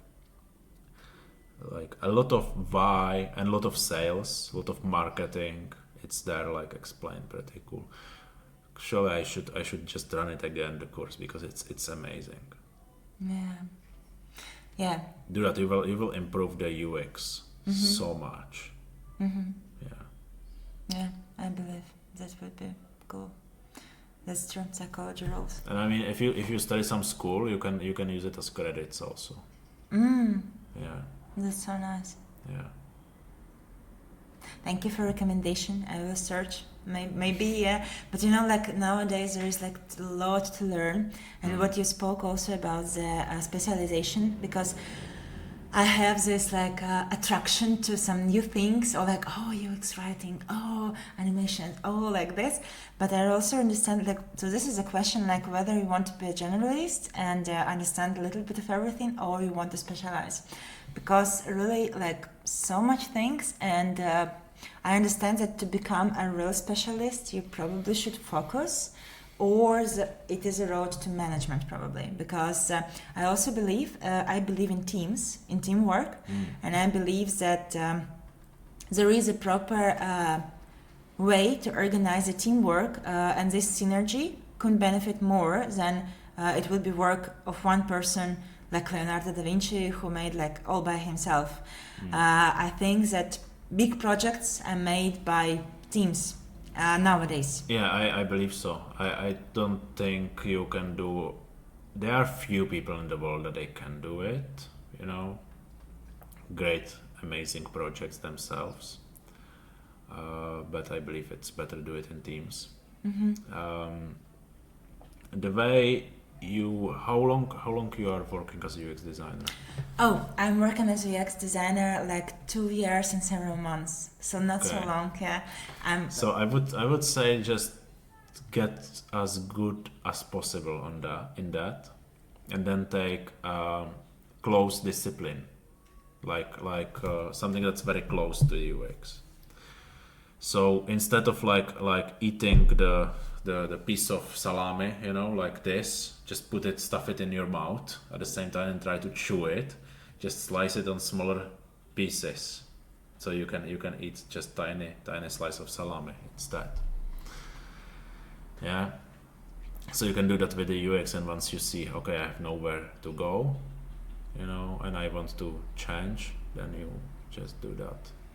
But I'm saying that because I did the other way. I did the salami, the big piece of salami, I put it into my mouth and tried to chew it, being generalist from the start. And actually it happened because, well, I had some technical knowledge, and I started project management in hardware, actually, so hardware electronics. Then I did some software, and then I went into the marketing and then into the websites. So, but always like a project manager. So I know how to make the shit done, yeah. But not so, for a long time, not so much about how to do it exactly myself. Yeah. And then I tried to do a lot of things myself, which resulted in me finding out that I don't have the knowledge to do that, the deep knowledge, and I cannot do enough quality, or the quality that I wouldn't be satisfied about. Yeah. So, yeah, and if I can recommend it to anybody who is young, it's better really to join some really cool team, to gain the experience there, to learn from the people, just work your ass off, and then after you are, like real expert in that field, then just move to something else. Yeah. I wish I would done this actually instead of what I did. Yeah. Yeah, I understand. Thank you for your advice. I really have interest in trying different things and see what works. I would say that for me, it's really challenge to focus, on something, because I used to be. I started as a theater director, then I was a theater producer, then I was a 360 videos director and manager of virtual reality products. Then I was invited then I worked in cinema studio. Then I was invited as a director of CG studio. Then I decided to be a manager of cultural hub. So I was trying a lot of things, and right now I decided, okay, I really like the UX and UI job, and I now even try this Webflow and going with Webflow, and for me it's amazing. I really love Webflow, but I really decided that I want to try to, because UX UI is also so wide, you have UX, you have UI, you have animations, you have prototyping, you have user interviews, you have testing, you have UX writing, yes, US 3D, you can go to Spline, you have Webflow, you have Framer. So the range is also so wide, and my goal for the first my beginning of my UX UI career was to try as much as I can to understand what I really like. And also if we are not even speaking for the discipline, we are speaking about the clients, because there are projects which you can need 2 years for one difficult project, or there could be products, or there could be landing pages, and it's all different style, it's all different specialization. So yeah, hundreds of them. Yeah. Yes, and I was trying. So this first 2 years, it was my goal to try, because I work in agency and I'm really happy with that, because you can have different opportunities. And I think that for young designers, when for example juniors ask me where to go, I say to them go to agencies, because in my understanding you can try different things and then understand what you like.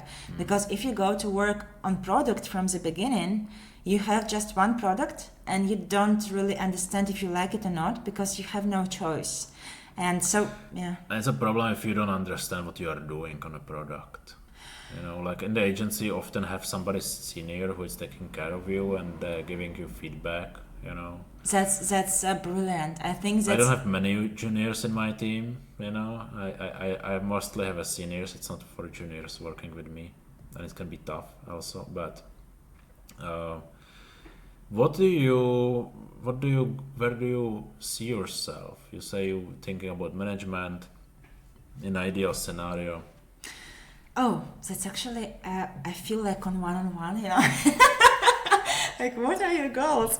Well, I can say that I am the person who think about myself in career a lot, but I can say it changes. So I can say that I try to analyze not only what I want, but what I do well. And I can say that in my opinion, what I do well is I can propose the structure. So I can like do some kind of UX part. I'm good in like interviews and really understanding the problem and the core. So probably UX part, discovery, this part. Then I can say that I can do good teamwork. So I love to work with people and organize this work, organize the deadlines and planning. So it's a little bit more management. And I can say that I really love the structure. So that's why I love Webflow. Because as a designer, I see the details. So I know that there are often problems when developers just don't see the details. They don't see that here it's like, I don't know, corner radius, yes, or something. And as I'm a designer, I see the details. That's why I implemented like probably better. I hope so. And I like, but it's the same time it has structure, so I like it. So I like this Webflow. And also I think that I really like presentations because I have this theater background and I have background in virtual reality. And you know, when we need to sell virtual reality, you always need to tell the story. It's not like with a t-shirt. Everybody needs t-shirts. The way is just to say that your t-shirt is better than the other. But when you sell virtual reality, nobody actually knows how to use it. So you need to come, you need first create the proper presentation. It should be content, it should be examples, it should look beautiful, and also you should tell it beautifully. So I think with my theater background, I'm really good in like collecting the knowledge about the project and presenting it to clients and to understanding like the roadmap, where we are going, why, who, what we did, and so these are my So you can be really great project manager or account manager. I was a project manager, yeah, but I actually had this problem which you told, that I had the feeling that I understand a little bit of something but not really deep. That's why I decided, and also I think that project managers, I adore project managers because I really, as a former project manager, I understand how difficult it is actually to manage people and to get the responsibility for what you are not really responsible for. So like you should be responsible for the product, but you can't like, you are dependent on people who do it. You take a shit from everyone. Exactly. And I understand it very well. That's why, for example, I adore like team lead, which I have right now, because I really understand how much it needs to manage the people. And I can just relax and be just a designer and say, oh yeah, like I need this sometimes and don't think about management. And I now, for example, I'm so happy because I feel myself much more relaxed, like much more I'm just responsible for my work. For sure, I think about the company, etc., etc. But in general, I responsible for what I do, and I really love it. But I know that I have leadership qualities, so maybe in some day I will go to that. But right now, I really work on what I have. From my experience as the project manager, it's really great to, or any kind of manager, you know. It's better to discuss with somebody about doing something if you know that it can be done and you can do it yourself. And in my experience, you know, if somebody tells me that he cannot code this, and I just spent like a day coding it myself, and then I send it to him and say like, look, I did it in a day, and I'm not a fucking coder, so you could do it in 2 hours. So don't tell me that it's not possible to do something, you know. And then you don't have to discuss with anybody anymore, you know. People will remember that it's happened. It applies to design and the UX and everything, yeah. It's a harsh way. I know. It is harsh way, but you know, like I really need to work myself. I really need to work with high performers, and as you said before we started the podcast, like you could work really a lot with people that they for 3 months and have a lot of energy and then they burn out. There are people that they would. There are people that they don't because that's something they need for their life. And there are people that they know that there it's like a time to work hard and then there will be time to relax. So this is, in my opinion, this is the way, really. Yeah. Because I, for example, personally, I like to work fast and like high intense, but then but like small chunks. So like I prefer to do like small chunks, fast, good, and then have rest. So for example, when I used to be younger, I'm not so young anymore. But when I used to be younger, I used to work like a lot, like 12 hours, 10 hours. One day I even spent we had a really harsh deadline and I spent like 3 days without, I slept like 3 hours a day, 3 days, and I slept at work. So I just moved. I also took like my computer and we like worked all together, like with my team, and we worked hard and we did this project. The client was happy, etc., etc. But I realized that it was actually not so effective because your brain is really tiring. And I really adore design sprint. I know that it's not so popular and it's so time consuming and resource consuming to do that, but even in these Google ventures, which are so qualified and professional people, they launched a lot of like startups, etc. And they write that there is just 6 hours a day which you can be productive. So you can work 10 or 12, but you will not be more productive. You are not. That's why I split my day. I split it into morning tasks and evening tasks. Mm-hmm.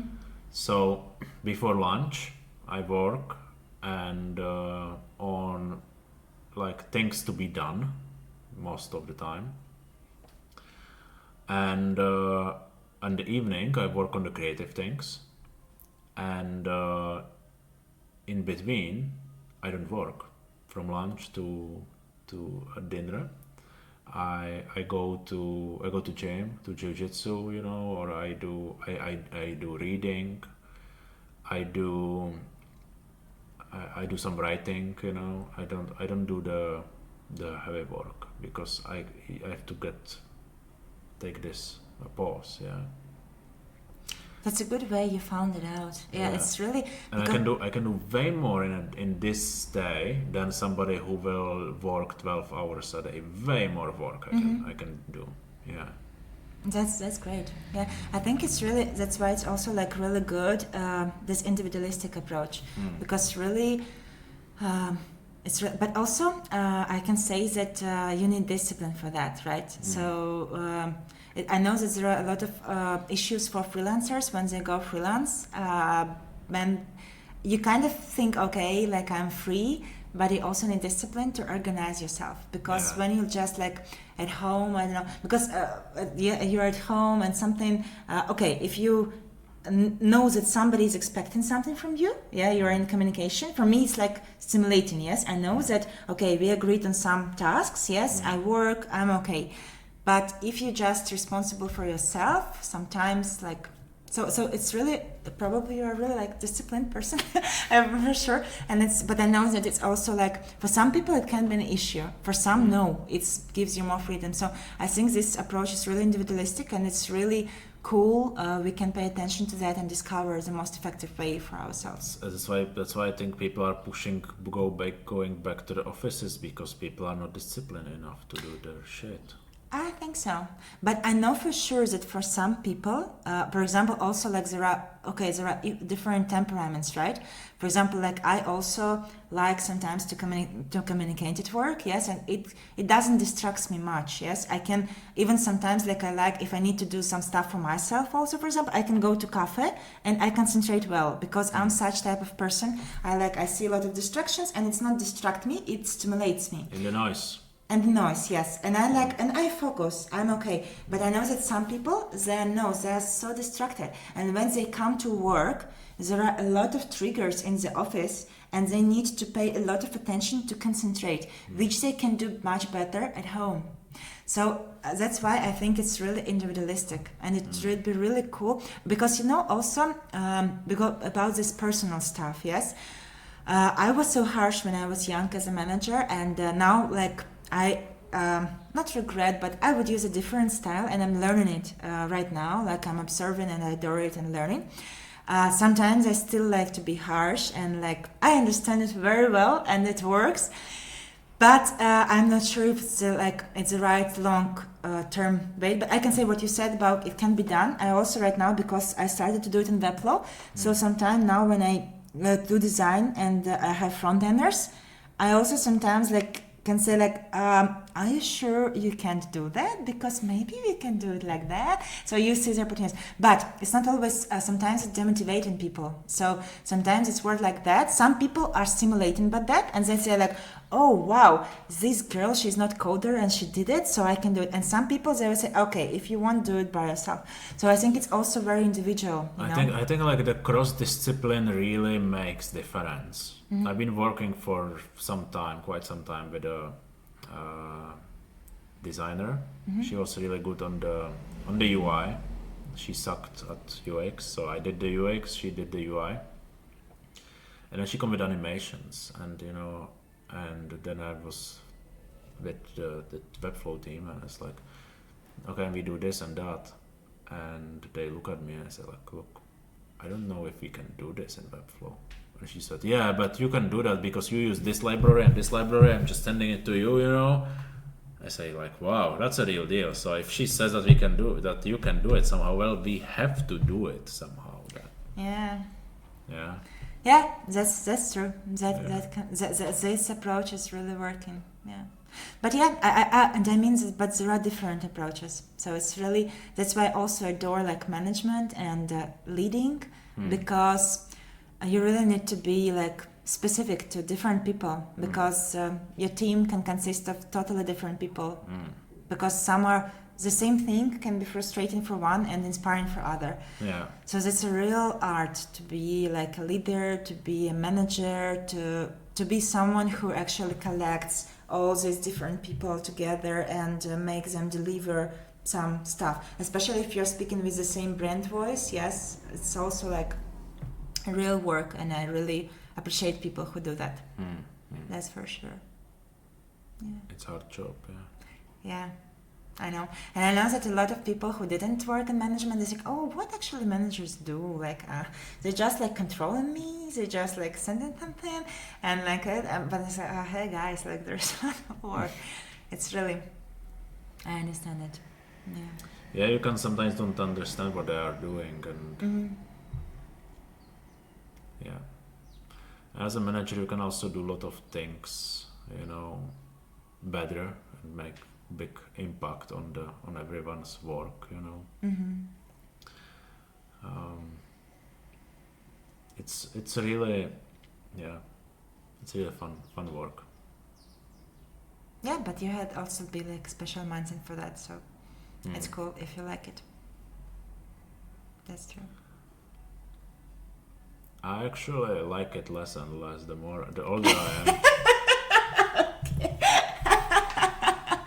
Okay. No, really. What I really like it's to create the concepts, and business opportunities. For me, for a company, for clients, making business opportunities, because the way I work with people, my philosophy, it's all about the website. It's investment, not hobby that somebody wants to just place out. It's an investment, so we have to come together, and me and the client expects that from me, because I'm the guy who is doing this for a living and who is specialist on building websites. That how this thing can make him return on investment. Yeah. Conversion. Yeah. So, and that's what I like to come. We can come up with some theories, analyze the business, how it's gonna, something unusual that wasn't in the market yet, so we could try it, and something more usual, and we can see and compare. Yeah. Yeah, I think also, so what you're thinking is more also, as we told, even more close to product design. And I have the feeling that this focus is getting more and more popular because we are more and more starting to understand that design should be not like, it's so functional. It's not only impress, not only, but it brings the value. So this product design, it really helps us to understand which value and how we can bring. And I know like some companies also, I like it when you can say, okay, like we made a redesign of this website and it's reduced the time spent on task half. So if we count it, we can say that clients saved like, I don't know, $1,000 per day on the work of others. So that's when you can actually prove. I also think that such metrics and such things help to prove why we need UX, for example, because it's really sometimes difficult to explain why you need to do like some interviews or something, because like a client can say like, I know how to do that, and you're like, wait, we need to understand the problem, blah, blah, blah. And it's like, no, I just want like this. And if you can say that, okay, we did this UX research and really it increased, we find the reason, like with this payments, yes, we did UX research and it increased the payments by 50%. So it also helps you to promote to client the reasoning behind your researches, because it really helps, or the reasoning behind your visual solutions, because I think that actually UI design is probably the most subjective thing in the whole design. And it's really like it's really cool when clients trust you and like what you do, but I think that sometimes client also can have some preferences, and sometimes they're good but sometimes they could be not, and you should find a way to propose some arguments and some reasoning behind your solutions. True, definitely. I think that it's every designer, senior designer, should learn this skill to stand behind the decisions, not like, and not to say bullshit like, yeah, I choose this type because looks modern. Like, no. Like I decluttered the space. What does it mean? Why? Like there needs to be some tangible things. And again, design, it's a little bit more of a business position than of an art position, so it needs to be taught that way. Yeah. Yeah, sometimes, as you said, clients just want something that shouldn't be there. But also on the other hand, clients should, if you have a business and you want to hire a company to do your website, you should be very intentional and aligned on what they did previously to what you want to have. Yeah. So for example, we don't do much of the crazy design in my studio, but we work with the companies that are like product, like manufacturers. And if you look at the company we have in portfolio, you look at their website, you would say, that's a cool website, yeah. But if you look at the rest of on their competitors, the rest of the industry, you would say, no, that's a fucking amazing website. That's absolutely the best website from the industry, and I can stand behind that, yeah. But on the like on the global scale, it's not the most beautiful website in the world, and it would take us a little more work to do that. But there is absolutely no need to do that. We can't create the top website on the animations. Like we cannot do like all of these designers, like the top designers, or name something that is like really. There's this Air Force website that was really, really cool, animated.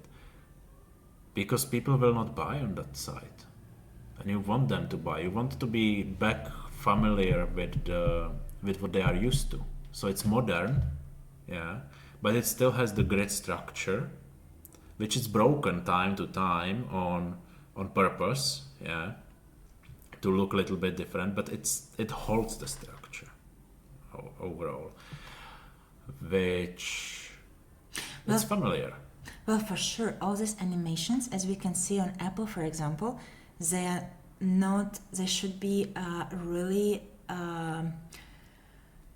really precisely developed, because you can see like on the Apple they have a lot of animations, but it leads you to buy the product.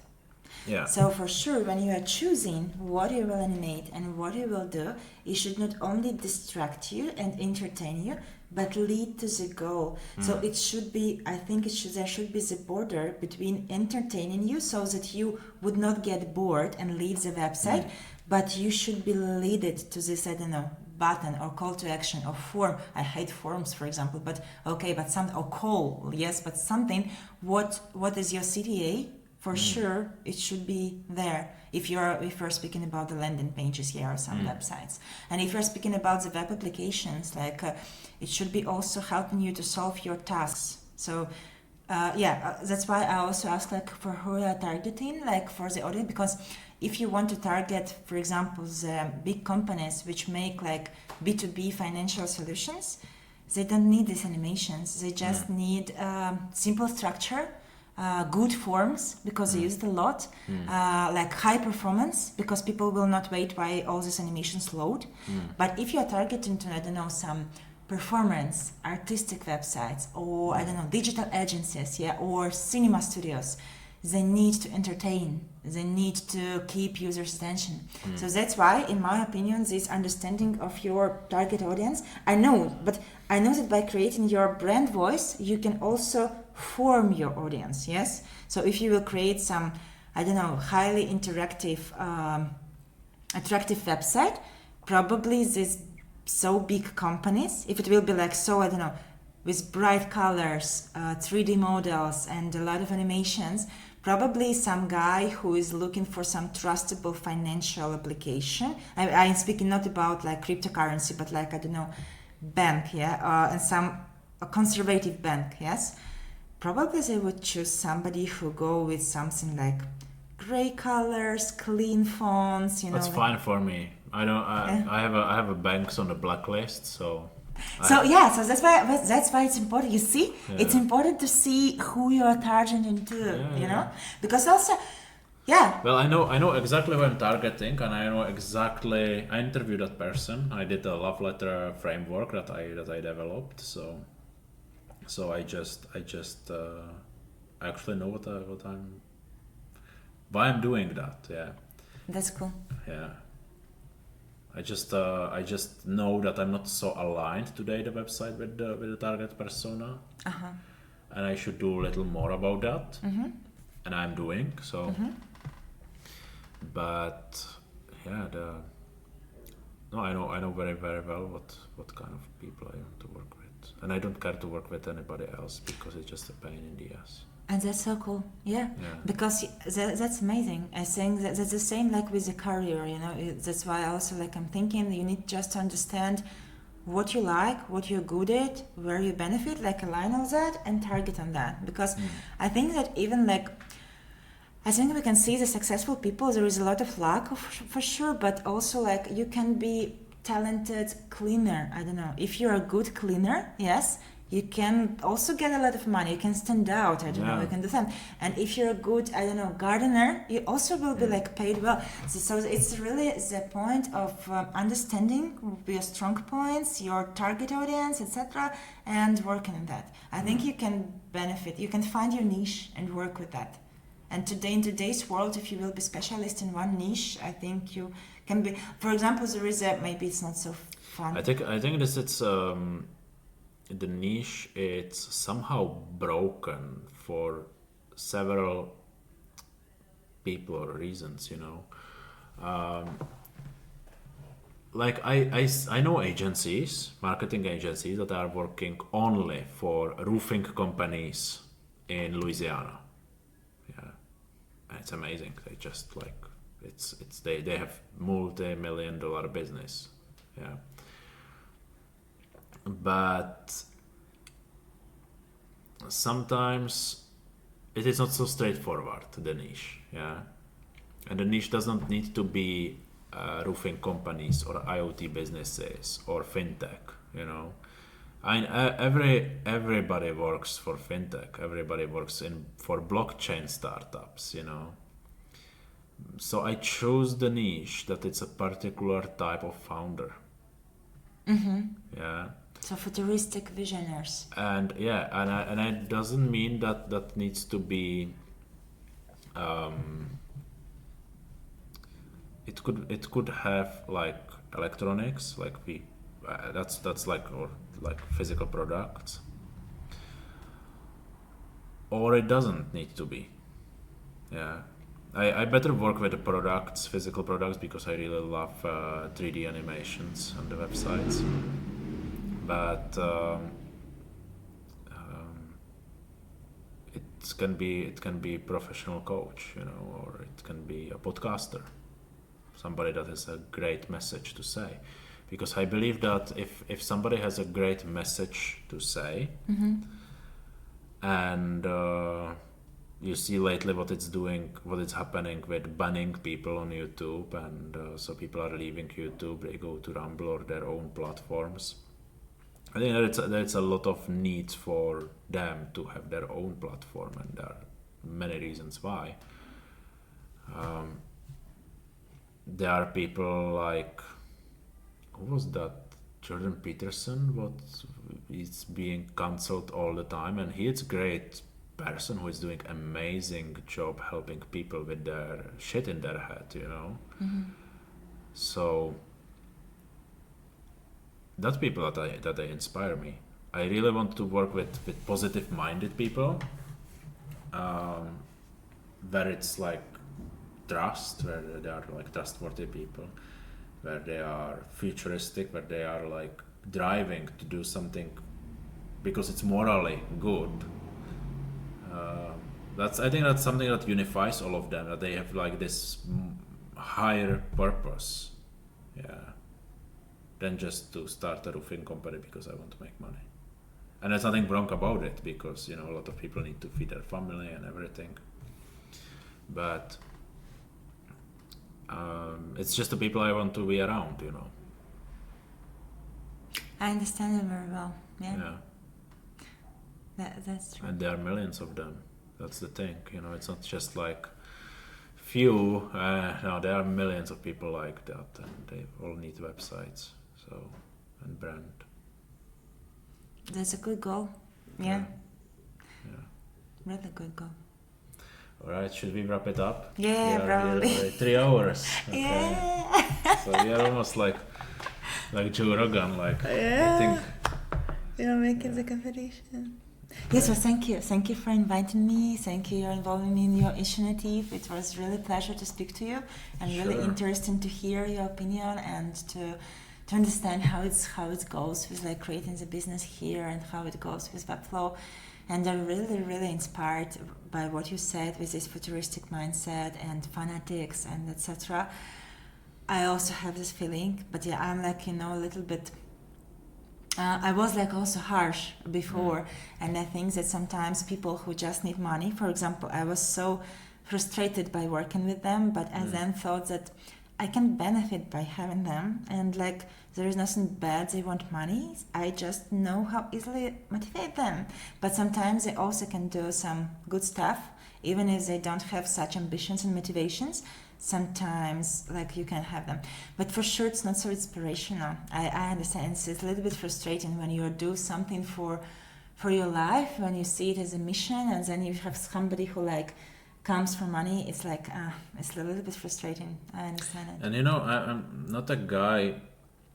This is the thing. I'm not a guy who is rich. I'm not like rich guy, and I'm not from rich family either, so I'm actually from a very poor family. Me too. And so for me and for most of the people with my background, it's like normal to chase the money. Yeah. Yes. So I somehow got like rid of this need to chase the money, because I have a feeling, or like I'm convinced that doing it right for a long period of time to build good relations with people, doing the top job for long time enough, and it sometimes it fails, so let's do it again. That's gonna bring the success and money as a byproduct. But it's to live also a good life, like fulfilled life, because, and this is a thing that actually, Dr. Peterson talks about it often, and other psychologists, and it's not only about, and a lot of religions are talking about this. It's not only about to make the money; it's how you make it. It's and it's if you are happy about that, because it's like a lot of time you spend at work. If you are spending that time and you hate it, then that's really bad. Yeah. That's what we also say about passion. Yes, what you like. But the point of that, what I think, as well, I was naive a little bit before. I'm not so young. Like, I'm 31, so like I'm a young designer, but I'm not like a young person, already. So I also I thought that I should follow my passion and find this passion. But then I started to read this interesting book. I didn't took it with me to backpack because it's a little bit heavy and I'm gonna do this travel. But it was a really nice book which named Too Good to Go, or so the idea is that you should have a skill which is not only a passion but which you're also good in, because especially my generation, and I know it a lot, we would teach that you should find a passion, and sometimes it happens that we have an ideal situation in our head how it should look like, and we think that okay, if I follow my passion, I will enjoy the job. But the truth is that even if it's your passion, like we know in relationship and love, yes, there is passions and it goes and it comes and it goes. So I remember when I was 26 and I had a big crisis, and I spoke with my elder friend, and she was doing illustration for 8 years, and then she became an animator, and I asked her how is it to follow your passion, and she said, the thing is that I just wake up at 9 and sit and draw. I have mood, I don't have mood. I have muse, I don't have muse. I just do it. And then sometimes I have muse and sometimes no. But the point is that this systematic approach and discipline brings you to something. So it's also matter of choice, not only of, you will not always, even if you chose it by heart, you will not always enjoy it. Sometimes it will be frustrating, and it always will be like that. And in this book, there was written, as it was also about Steve Jobs, what I told you, that if he would also follow his passion, he would be a yoga teacher. So it's not only about that. And also, there are situations when, for example, people follow their passion. They were financial analysts, and it was their passion, and the work is good, the team is good, the salary is good. But then they're a little bit frustrated because, I don't know, they are used to it, there is nothing new. And they said, maybe it's not my passion, and I should go cooking and do this is my passion. And I know that, I don't know how old are you, but in my generation... 32. Okay, so you see, and I feel that in our generation, that we are so obsessed with this passion, and we are so at least I have this feeling, we are not so used to boring work, to boring stuff. And I think that this boring stuff also matters, I think it matters more than the entertaining stuff. Yeah. It's so true. People today, the older generation and the younger generation especially, because of the attention span, it's so low, so they don't really care about what they... to do the boring stuff. It's that's why it's great to go to gym, even if you don't feel for it. You just go every day, show up and do that, even if it's painful,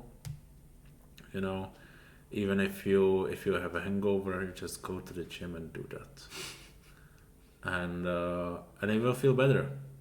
That's for sure. And then doing the same thing, people try to do the meditation, and I also suck at that. So I'm not so disciplined always in everything, but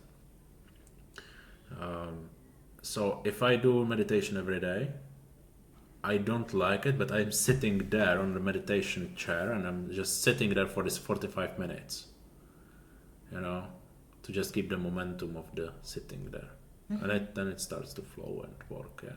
Yeah, and you develop the behavior. So The this is habits, it. yeah. The habits, yeah. Yeah, I understand. I also tried with meditation, but for me it's also hard. But so I started to go before sleep to pool because and also to swim. Like I never knew how to swim properly. I just swim like that, and then I just started to swim and go underwater a little bit, so I can swim like 1 hour. And because you swim, you need to control your breath. So you focus on your breath.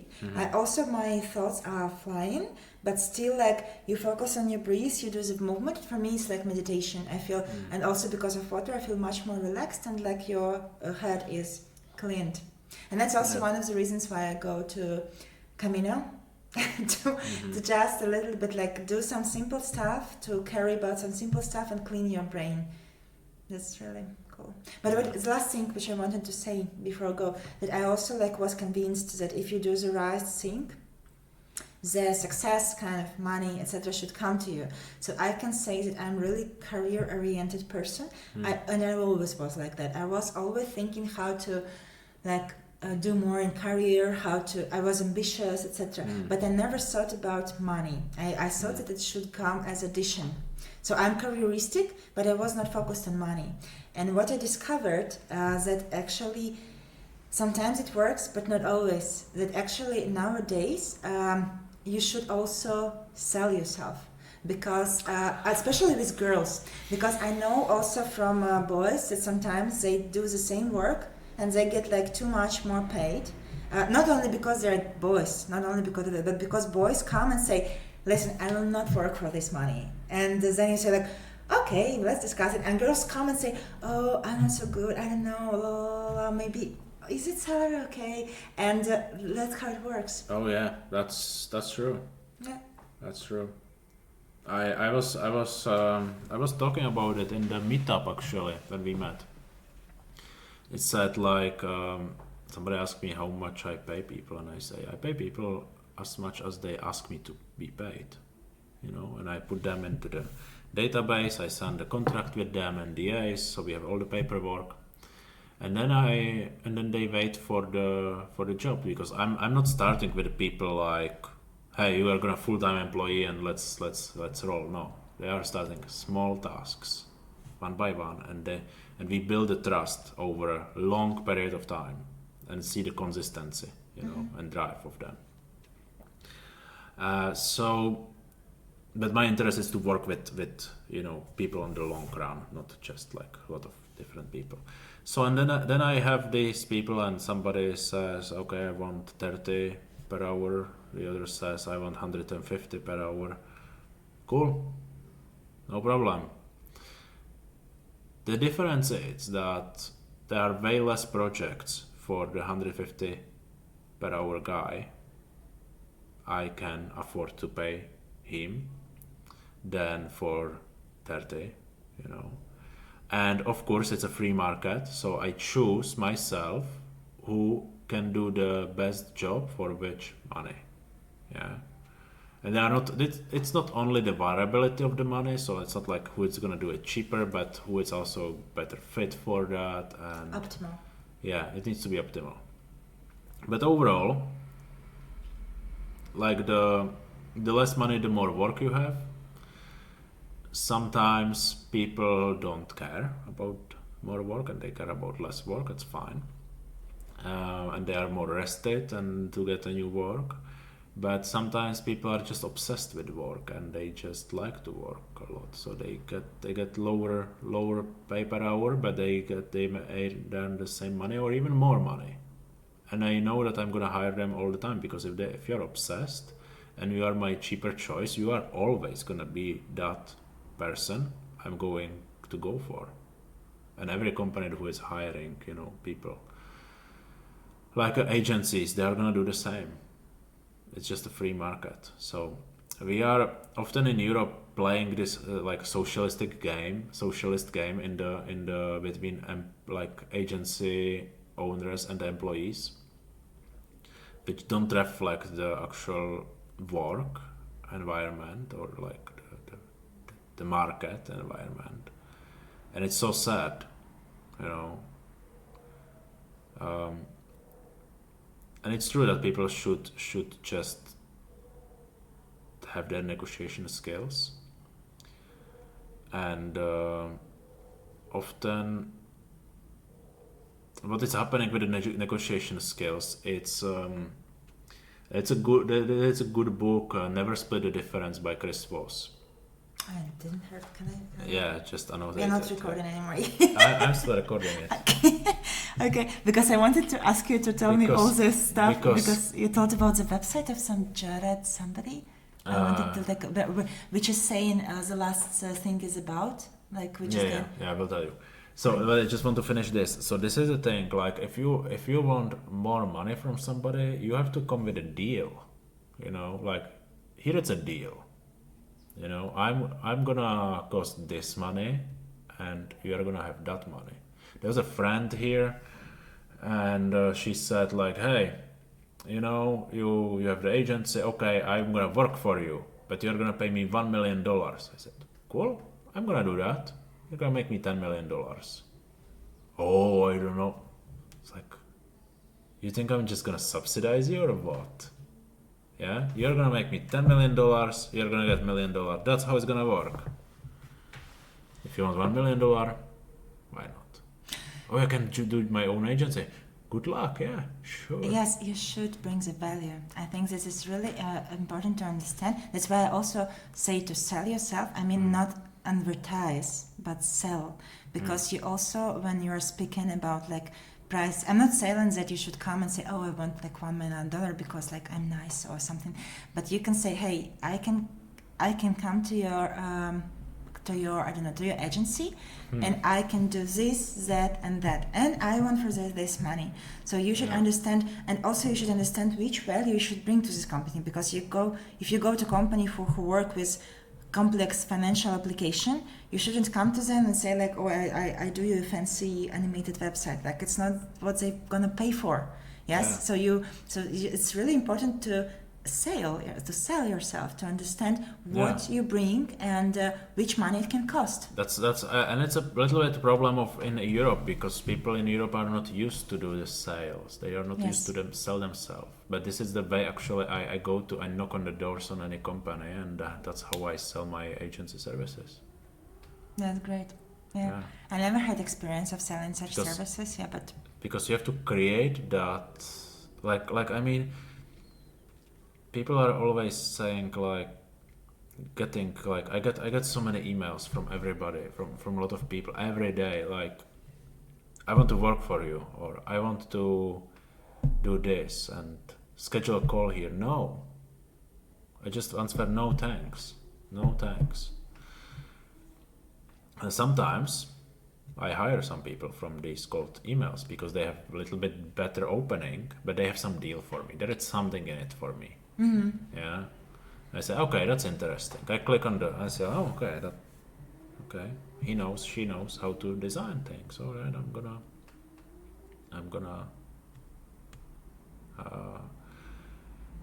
gonna check it out, and let's have a meeting. And we have a meeting, and it's like, okay, it works. Let's try a few projects together, see how it goes.